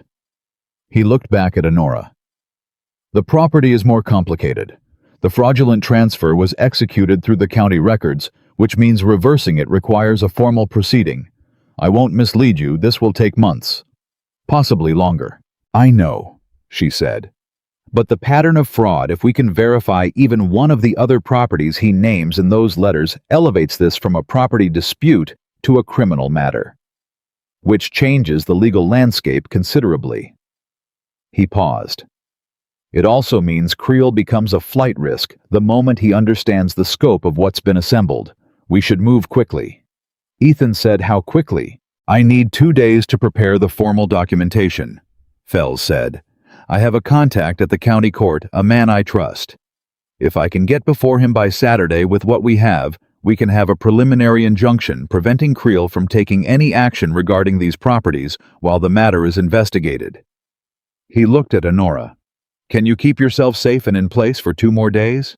She thought about Alistair Creel driving away from Ashmere Estate yesterday, with his smooth face showing nothing already calculating. She thought about Martha, and what Martha might or might not tell her brother about what she'd done with that key. She thought about Clara watching the front gate, and Ruth folding linens with the quiet courage of a woman who had decided to stop staying silent. Yes, she said, I can. She was wrong about 2 days. She was wrong because she had underestimated not Creel's intelligence, but his sister's conflict. Martha had given Honora the key. Martha had let her read the letters. But Martha had also apparently written one more letter of her own that night. Not to her brother, but something else. Something Honora only learned about later. What she knew on Thursday afternoon was that Martha came to the study at noon and stood in the doorway and looked at Ethan with an expression that was stripped entirely of its usual armor. My brother is coming back, Martha said. Tomorrow morning. He's bringing a county constable. The room went very still. On what grounds? Ethan said. He's claiming there is stolen property on this estate, Martha said. He's claiming the botanical collection was removed from a property under his legal administration and brought here without authorization. She paused. He's going to claim it was taken by the girl by... She stopped and looked at Honora with something complicated moving through her face. By Miss Thorne. He's going to use her unauthorized entry to the conservatory as the basis for the claim. Honora felt the whole architecture of the situation shift and recalibrate in the space of 3 seconds. Creel had been moving too. Creel had been calculating his own countermove, and he'd found the one vulnerability she'd actually exposed the night she'd taken Ethan's key, let herself into the conservatory, gone through the collection without permission. He didn't know about Martha's letters yet, but he didn't need to. He had enough to get a constable to the door, and once a constable was at the door, the situation became public and messy and much harder to control. He doesn't know I have the letters, Martha said. I haven't told him. She looked at the floor for a moment and then back up. I won't tell him. She paused. I'd like to speak to the solicitor. Ethan looked at her for a long moment. Mr. Fells is in the guest room. I know, Martha said. I saw him arrive. She put her hands together in front of her, and it was the first time Honora had ever seen Martha Creel's hands do anything that suggested uncertainty. I kept my brother's secrets for a very long time, Mr. Whitmore. I told myself it was loyalty. I told myself he was a businessman, and the world was hard, and people who didn't protect their family didn't survive. She stopped. I read those letters again last night, after I'd given the key to Miss Thorne. I read them with different eyes. What did you see? Ethan said. Martha's voice was very controlled. I saw a man who has been doing this for 12 years, not 4. 12, she exhaled. I was one of the witnesses. The silence that followed was the kind that changed everything it touched. For which transaction? Fells said from behind them. They turned. Fells was standing in the study doorway, his notebook already open. He had apparently heard enough. Martha looked at him. Her chin came up. "For all of them," she said. "I witnessed all 4 transfers. My brother told me they were standard estate matters. I signed where he told me to sign." Her voice didn't shake, but her hands pressed together in front of her had gone white at the knuckles. "I didn't ask what I was witnessing. I should have asked." Fells looked at her over his spectacles. "Mrs. Creel, if you are willing to give a full statement, including the circumstances under which you witnessed those documents, what you know becomes very significant indeed. Do you understand that your own culpability may be examined?" "I understand," Martha said. "And you are willing." A pause. A long one. And then Martha Creel, who had run Ashmere Estate like it was her own for 6 years, who had guarded every door and every key and every piece of information, with the iron certainty of a woman who believed she was protecting something worth protecting, said, "Yes, I am willing." She walked past all of them toward the guest room where Fells had been working, and she sat down in the chair across from his desk, and she began to talk. Honora stood in the corridor outside the study and let the wall hold her up for a moment. Clara appeared from the direction of the kitchen because Clara had a supernatural instinct for the moments when Honora needed someone to materialize. She looked at Honora's face and said simply, "Is it bad?" "It's complicated," Honora said. "Creel is coming tomorrow with a constable." Clara's face went tight. "Can he do that?" "He can try," Honora said. "He has a weak claim, but a constable's presence makes it harder." She pushed off the wall. "Clara, I need you to do something. I need you to go into town this afternoon, take the egg order, use that as the reason, and I need you to find out if Creel is still at the Ashmere Inn or if he's already left." "You want to know how much time we have?" Clara said. "Yes." Clara untied her apron. "I'll go now." "Be natural," Honora said. "Don't rush. Don't ask about him directly. Just listen. People talk." "I know how to listen," Clara said with a dignity that reminded Honora she'd been underestimating her since the day they'd met. "I've been doing it my whole life." She left, and Honora went to find Ruth. Ruth was in the kitchen, and when Honora told her what was coming, she set down the bowl she was holding and said, "Tomorrow." "Tomorrow morning, he thinks. Then we have tonight." Ruth looked at her with those dark, steady eyes. "What do you need me to do?" "I need you to write down what you told me," Honora said. "About the linens. About Martha telling you they were missing when you'd just counted them yourself. I need it written in your hand with the date, and I need you to sign it." "That's a formal statement." "Yes," Honora said. "It demonstrates that Martha was already attempting to build a case against me before Creel's official visit, which corroborates the timeline and shows the accusation was coordinated, not spontaneous." Ruth was quiet for a moment, and then she went to the kitchen shelf where the household accounts were kept, and she took a piece of paper and a pen, and she sat down at the kitchen table and she wrote. Honora watched her write and felt something she could only call humbled. Not the diminished kind of humility, but the real kind, the kind that comes from watching someone with less to gain and more to lose do the right thing without making a production of it. "Ruth," she said, while Ruth was still writing. When this is over, when it's all settled, I'd like to give you a recommendation letter, a real one, with my real name on it." She paused. "If you ever want to move somewhere better." Ruth kept writing. "Let's get to over first," she said. "Then we'll talk about better." Clara came back from town at 4 o'clock, and her face said everything before she opened her mouth. "He checked out of the inn this morning," Clara said. "Left before 9. Honora went still. "This morning." "He's not in town," Clara said. "Nobody knows where he went." Ethan was in the doorway behind her. She heard him take a short breath. "He's already somewhere else," Ethan said. "He didn't come back this morning because he was already moving. The constable claim was meant to make us prepare for tomorrow. If he moved today." "He's going to the county court," Honora said. "He's trying to file something before Fells can get there." She was already moving toward the study. "We have to go tonight." The roads after dark. I don't care about the roads. She stopped and turned and looked at him. He knew.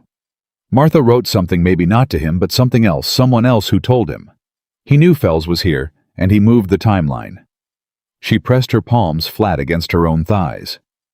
If he files with the court tonight and gets a sympathetic clerk, he can have a writ against this estate by morning that ties everything up for months before Fells can counter it. We have to get there first. Ethan looked at her for exactly 2 seconds. Then he turned to Jenkins, who had appeared silently, as Jenkins always did, and said, "Prepare the carriage, tonight." He turned back to Honora. "Get Fells. Get the documents. We leave in an hour." She ran. Fells was not a man who liked being rushed, but he was a man who understood urgency, and when Honora put the situation to him in 15 seconds, he closed his notebook and stood up and said, "How long to the county seat?" 2.5 hours on a good road, Honora said. "Longer tonight." "Then we leave now." He looked at Martha, who was still in the chair across from him. "Mrs. Creel, I need your statement in writing before we go. Can you do that in 10 minutes? 5, Martha said. She took the pen he offered. Honora stood at the edge of the room and watched Martha Creel write out a statement implicating her own brother. Her own hand, the smooth economy of someone who had made her decision and was following it through without flinching. She had always thought Martha rigid. She was seeing now that there was a difference between rigidity and structure. Martha had a spine made of something real, and it had been bent badly for a long time, and it was straightening now even though the process was clearly painful. When Martha handed the paper back to Fells, he read it quickly, asked one clarifying question, and tucked it into the document case with everything else. "You should come with us," Fells said to Martha. Martha looked at him, then she looked at Honora. "Your brother will know what you've done," Honora said. "If he comes here tonight and finds Fells gone and the documents gone, he'll know immediately." "I know," Martha said. "You shouldn't be here when he arrives." Martha stood. She smoothed the front of her dress with both hands, a gesture so habitual it was almost unconscious, and she said, "Give me 2 minutes to get my coat." The carriage moved fast through the summer dark, and it was the 4 of them, Ethan, Honora, Fells, and Martha, and the roads were rough but passable, and nobody spoke much because everybody was either thinking or watching the dark outside the window for lights that shouldn't be there. About an hour out, Fells said, without looking up from the papers he was reading by the carriage lamp, "Miss Thorne, I want to prepare you for a possibility." "All right," she said. "The county judge is a reasonable man, but even a reasonable man may find it difficult to accept that a document executed through the county records witnessed and notarized is fraudulent on the basis of what we're presenting tonight. We may not get everything immediately." He looked up at her. "What I believe we can get is the injunction preventing Creel from taking further action while the matter is investigated. The full restoration of the property will take longer." "How much longer?" 6 months, perhaps a year. She looked out the window at the dark passing fields, and she thought about 16 months of being Nell Whitaker, and she thought about her father's notebooks under her arm in the iron box, and she said, "I have been patient before." "I know," Fells said. "I'm simply telling you that tonight may not be the ending. Tonight may be the beginning of the ending." He paused. "But it is still worth going." "Yes," she said. "It is." Ethan across from her said nothing, but his knee was 2 inches from hers in the narrow carriage, and when the road jolted hard, he put a hand briefly on the seat beside her, not touching her just there, and she understood what it was, and she was grateful for it. The county clerk was not pleased to be woken.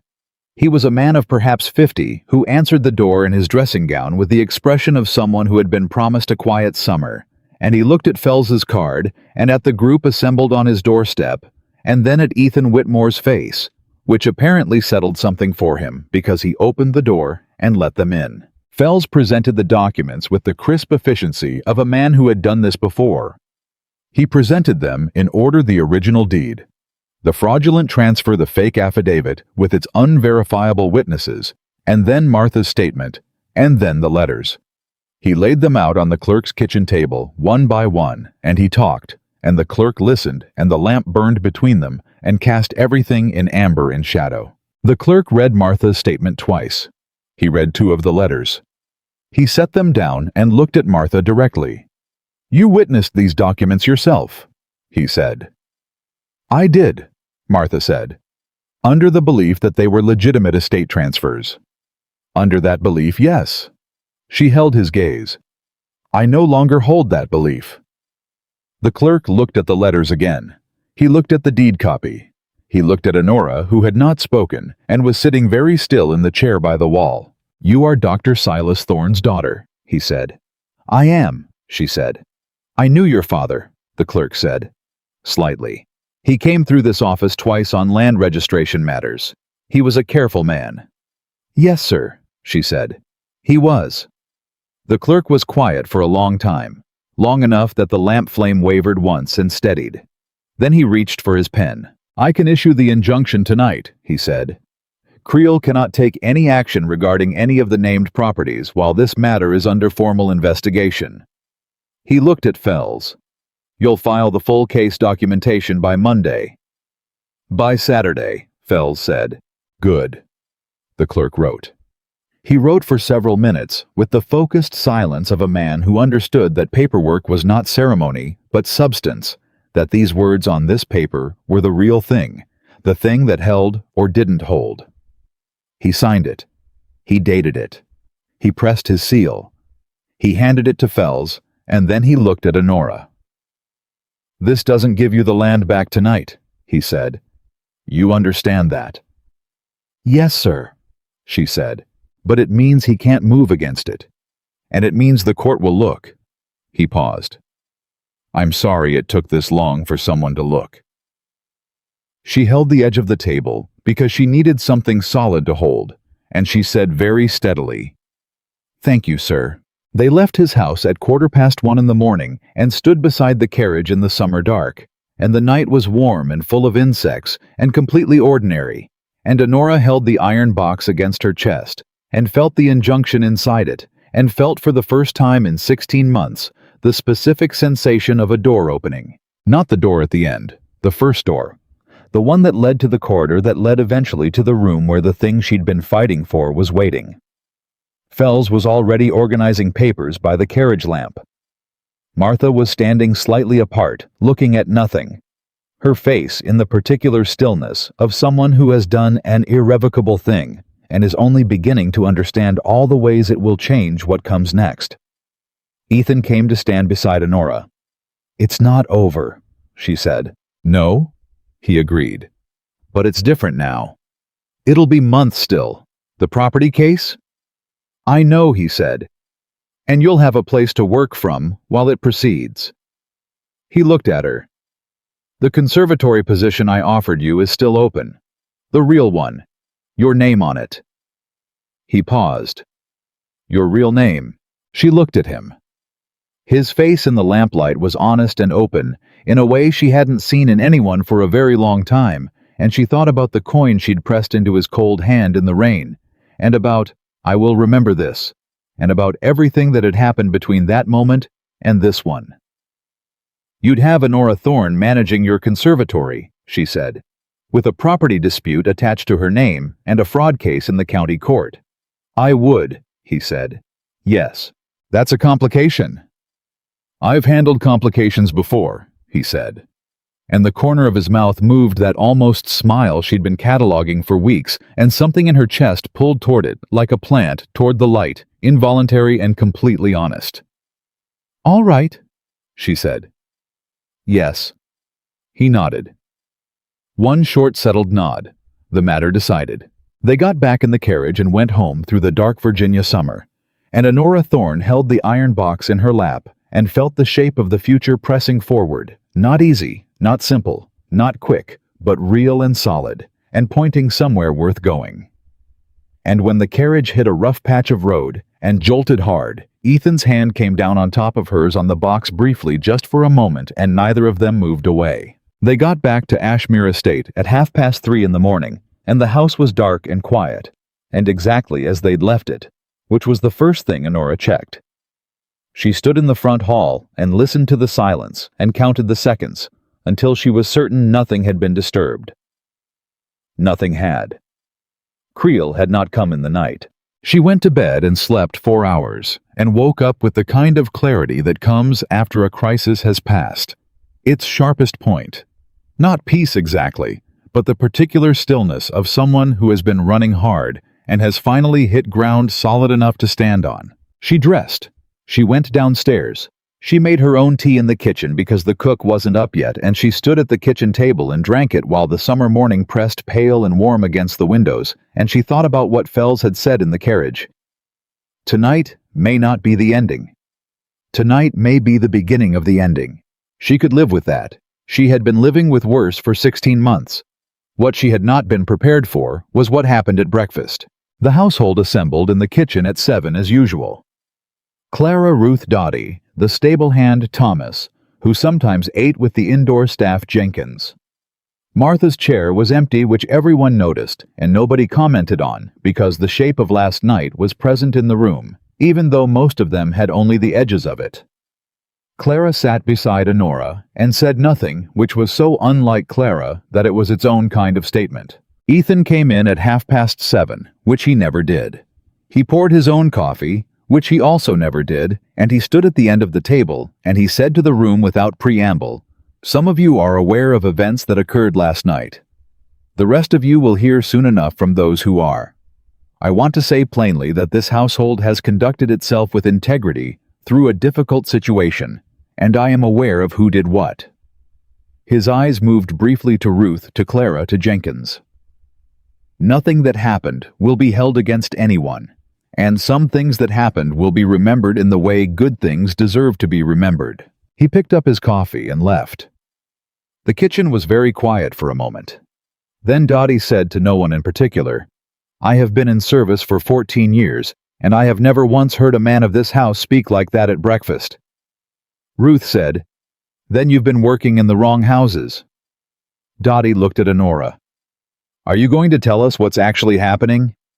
"Yes," Honora said. "But not yet. Give me a few more days." The few more days lasted exactly 36 hours. Alistair Creel arrived at Ashmere Estate on Friday afternoon without a constable, without a carriage, and without his usual careful composure. He came on horseback, which told her he'd ridden hard, and he came to the front door, which told her he was beyond calculating the impression it made.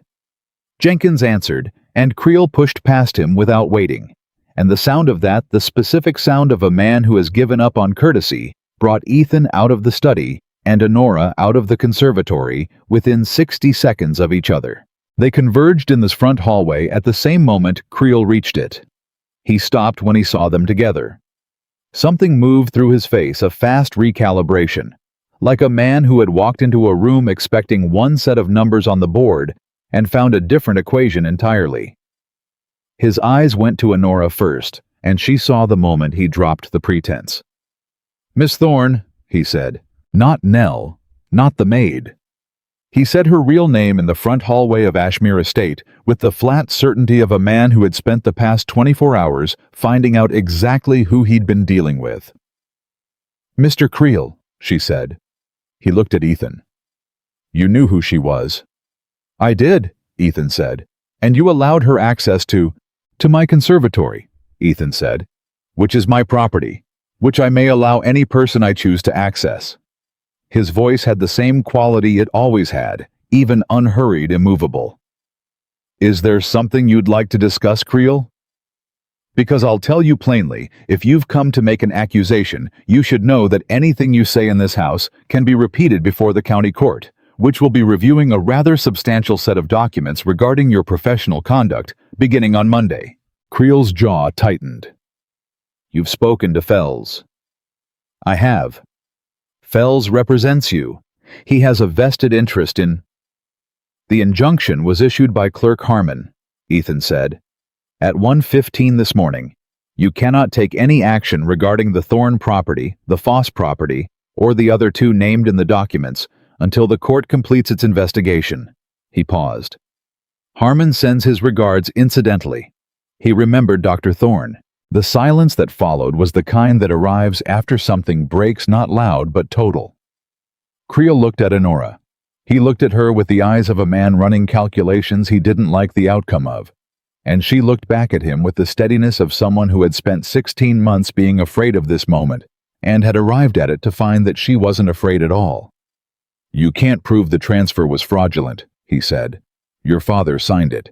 "My father signed something he was told was a routine estate registration," she said.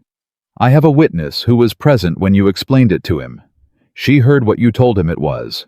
She paused. "I also have your letters to your sister in which you describe the technique in some detail.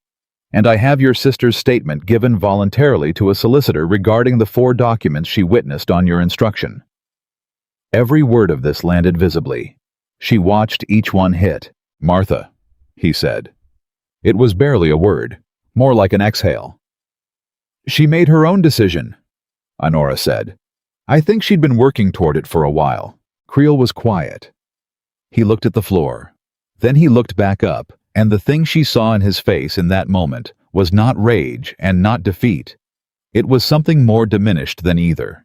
It was a man looking at the wreckage of something he'd built carefully, and realizing that it had been fragile from the foundation, because the foundation was wrong. "What do you want?" he said. "What's mine?" she said. "My father's land. His conservatory, which I understand is now part of this estate, and which will be addressed through the court." She looked at him steadily. "And an accounting. Every property, every transaction, every person you did this to. That will ruin me." "Yes," she said. "I expect it will."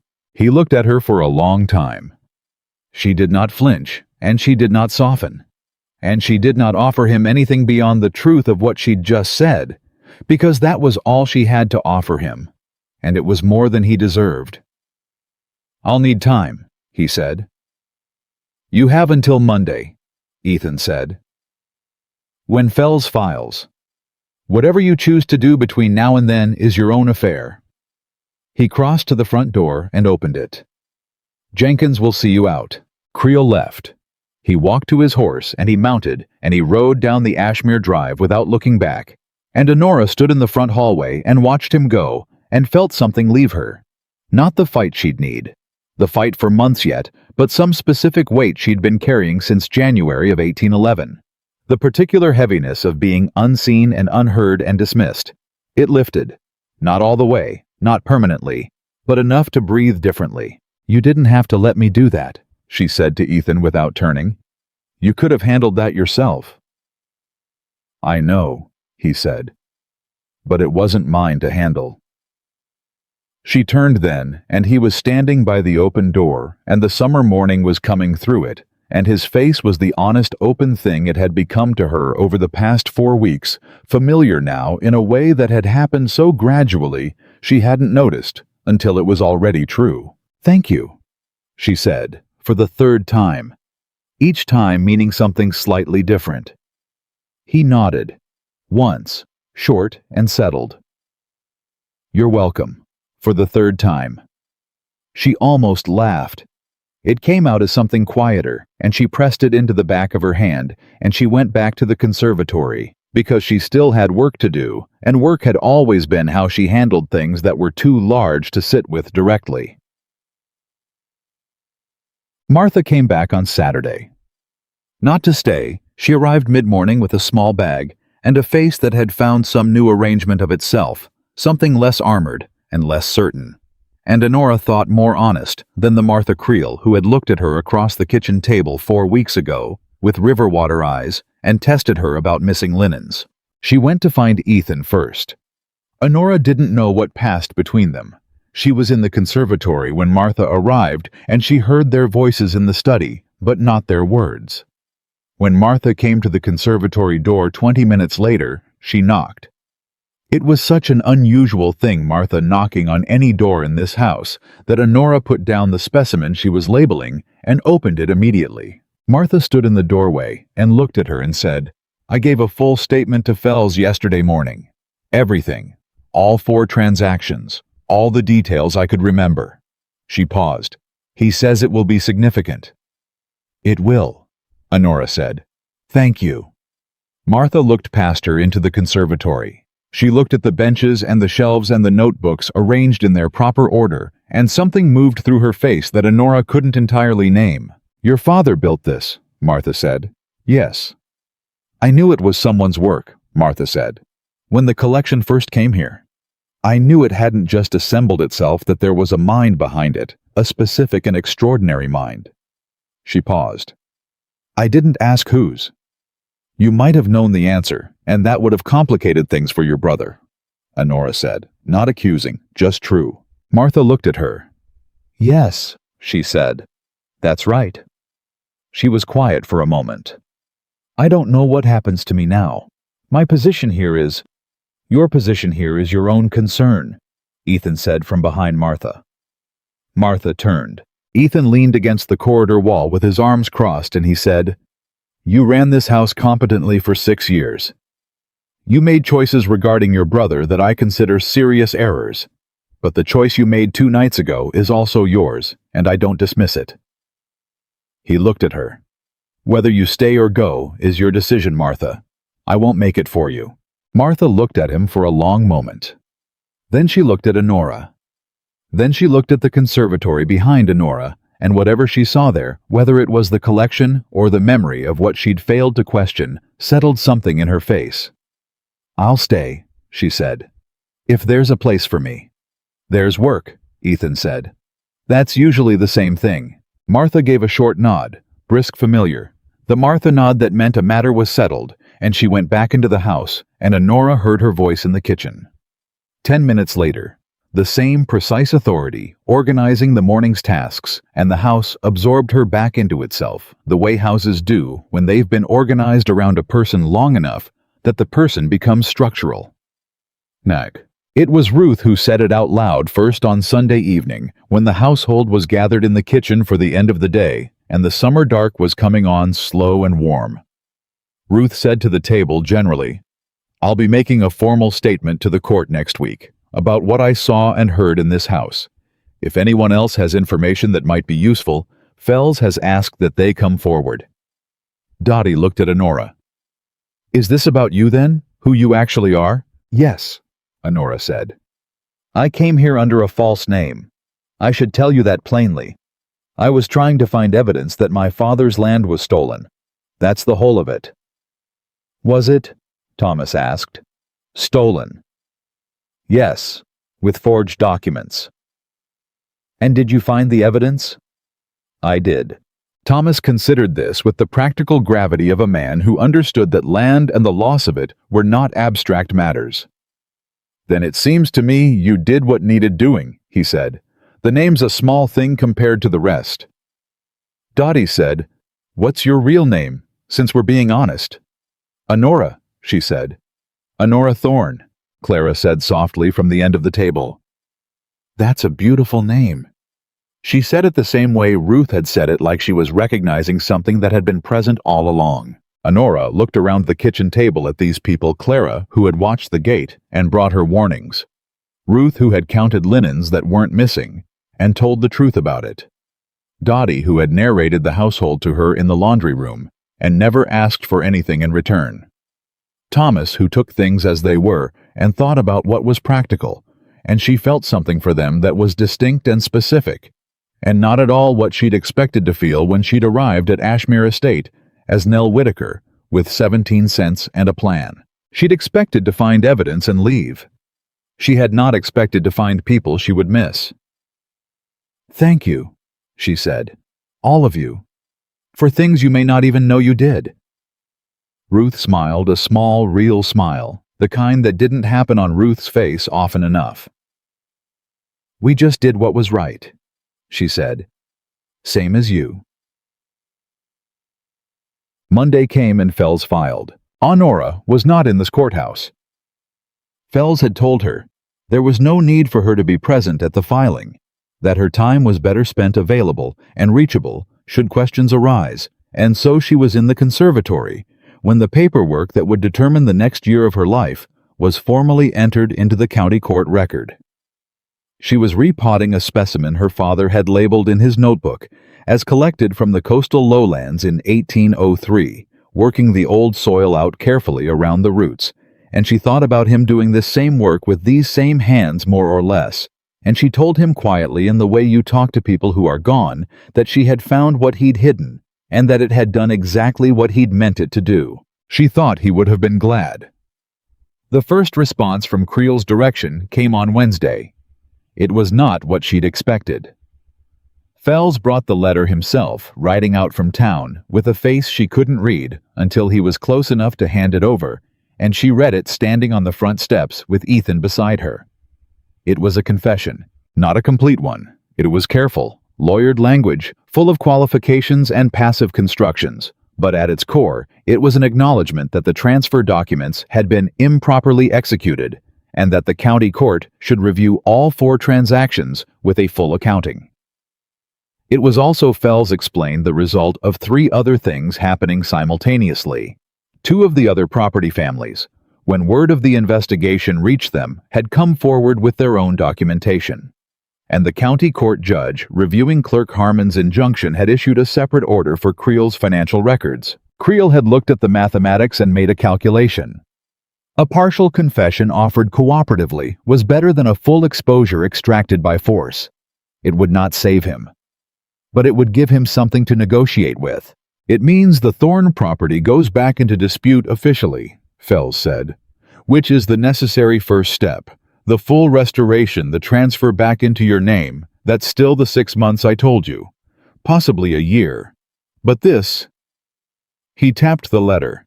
This confirms the fraud in his own hand, which means the court case is no longer a question of whether.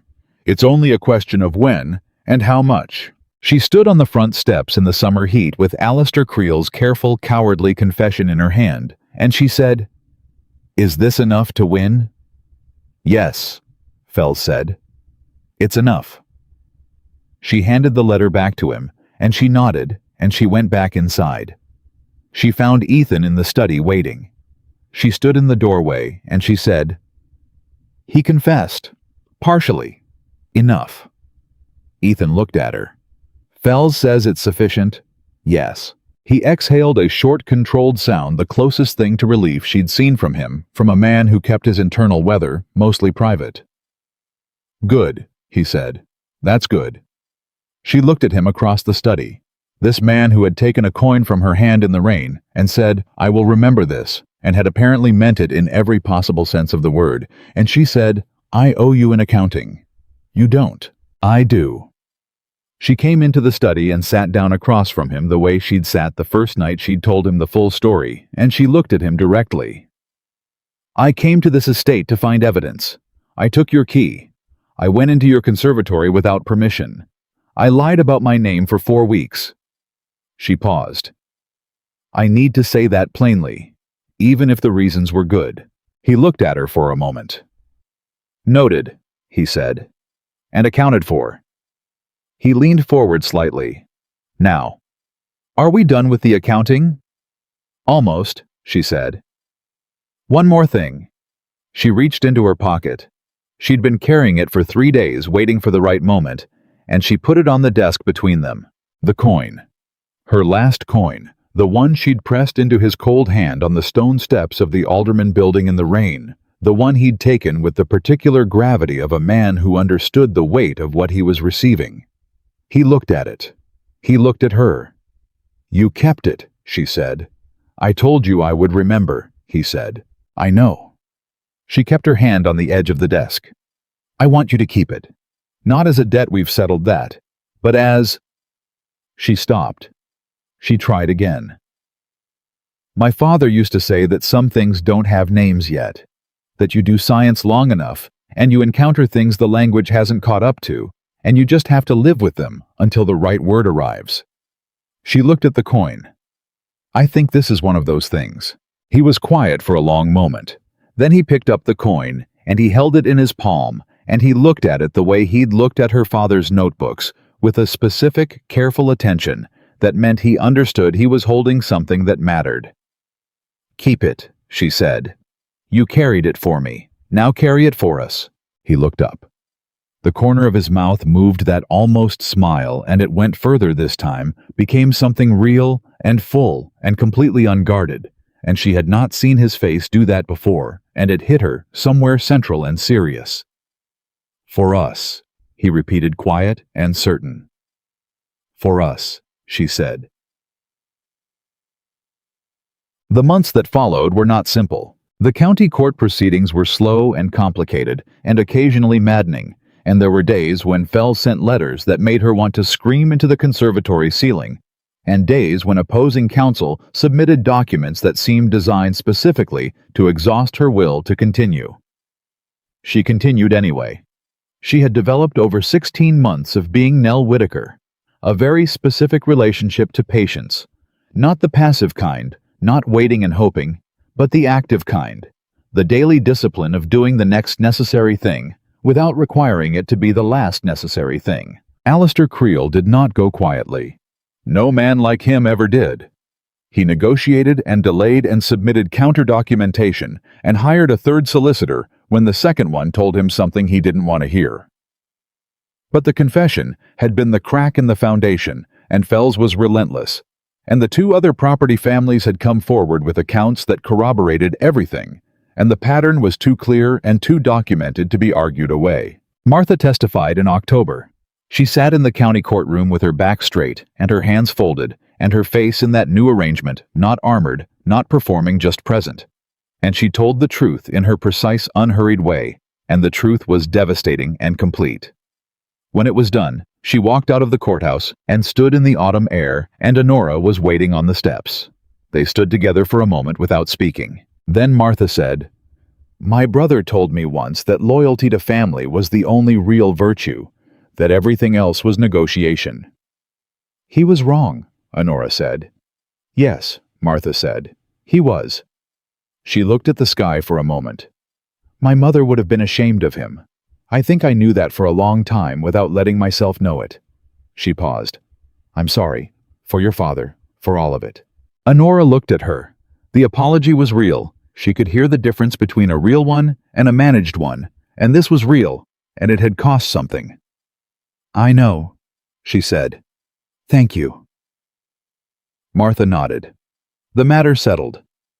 She walked to her carriage, and she didn't look back, and Honora watched her go, and thought that some people find their integrity late and carry it with a particular fierceness once they've found it, and that this was perhaps better than never finding it at all. The restoration order came in January, 9 months after Fells had filed, 8 months after Creel's confession, 14 months after Honora had walked into Ashmere Estate as Nell Whitaker with 17 cents and a plan. Fells brought it to the estate personally, which was how she knew before she opened the door that it was the real thing.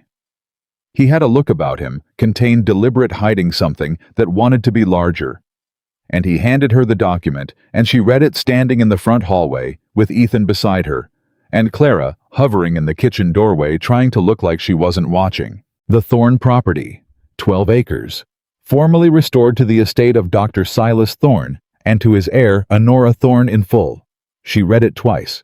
She read it a third time to be certain. Then she folded it carefully the way her father had folded things he wanted to protect, and she pressed it flat against her chest, and she stood very still for a moment. "Is that it?" Clara called from the kitchen doorway, abandoning the pretense entirely. "Yes," Ethan said, because Honora couldn't speak yet. Clara made a sound that was half laugh and half something else, and Ruth appeared behind her, and even Dottie, who was supposedly occupied with the front parlor, materialized from somewhere and said, "Thank God, I have been wound tight as a clock spring for 9 months." Honora laughed. It came out loud and real and completely undignified, and it felt extraordinary. She looked at Ethan. He was watching her with an expression she had learned to read over 9 months of working alongside each other in the conservatory, of drinking coffee together at the end of long days when the household had gone quiet, of talking about her father's methodology and the specimens he wanted to acquire, and the problems with the drainage in the east section, and sometimes the things that were harder to say in the daylight. She had learned his silences, and he had learned hers, and she had stopped being surprised by how much ground a person could cover with another person when they were both fundamentally honest. The expression said, "I knew it would come." She crossed the hallway, and she put the restoration document in his hand, and she said, "I need you to hold this, just for a minute." He took it. "Why?" "Because I have been holding things alone for a long time," she said, "and I want to know what it feels like to have someone hold something with me." He held it. She stood next to him, and they both held it, her fingers on one edge, his on the other, and it was the most ordinary thing and the most significant thing that had happened in a very long time. "I'm going to go back," she said, "to the Thorne property.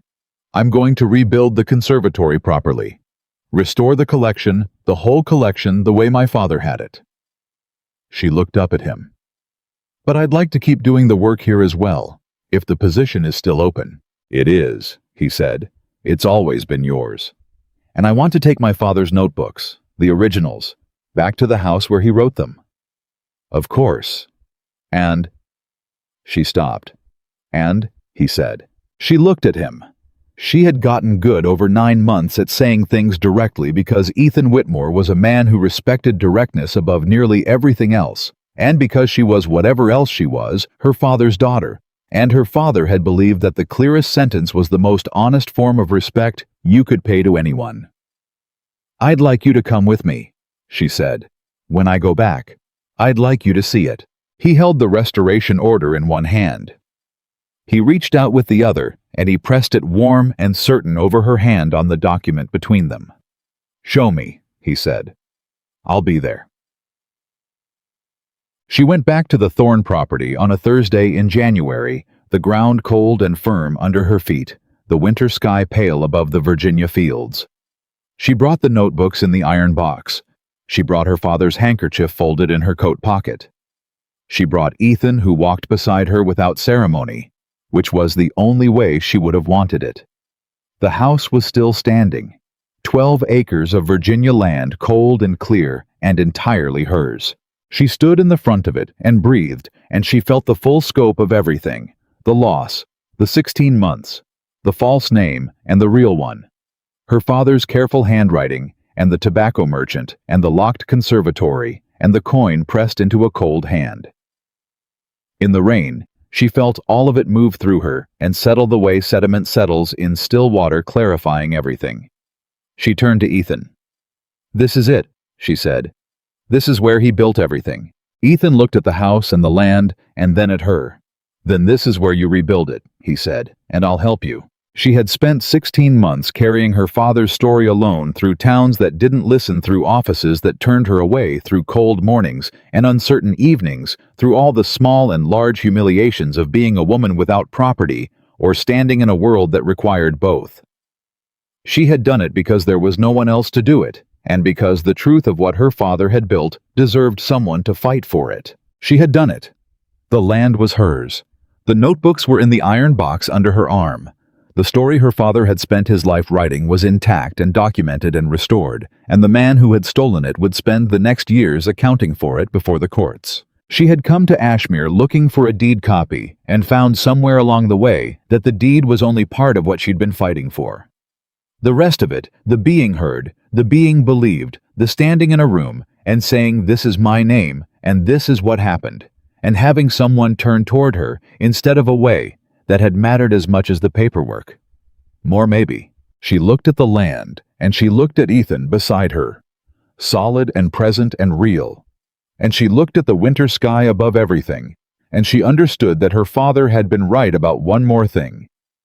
Good science and good love were not so far apart as people thought. Both required you to look clearly at what was actually there, to resist the easier interpretation, to follow the evidence, even when it led somewhere you hadn't planned to go. She had followed it. This was where it led. She reached into her coat pocket, and she put her hand around her father's folded handkerchief, and she held it for a moment, the way you hold something that connects you to someone you have loved and lost, and then she let it go, and squared her shoulders, and looked at the house that was hers again. "All right," she said. "Let's begin." And Honora Thorne, who had started with nothing but a last coin and the stubborn, unbroken conviction that the truth was worth finding, stepped forward into her own life and did not look back.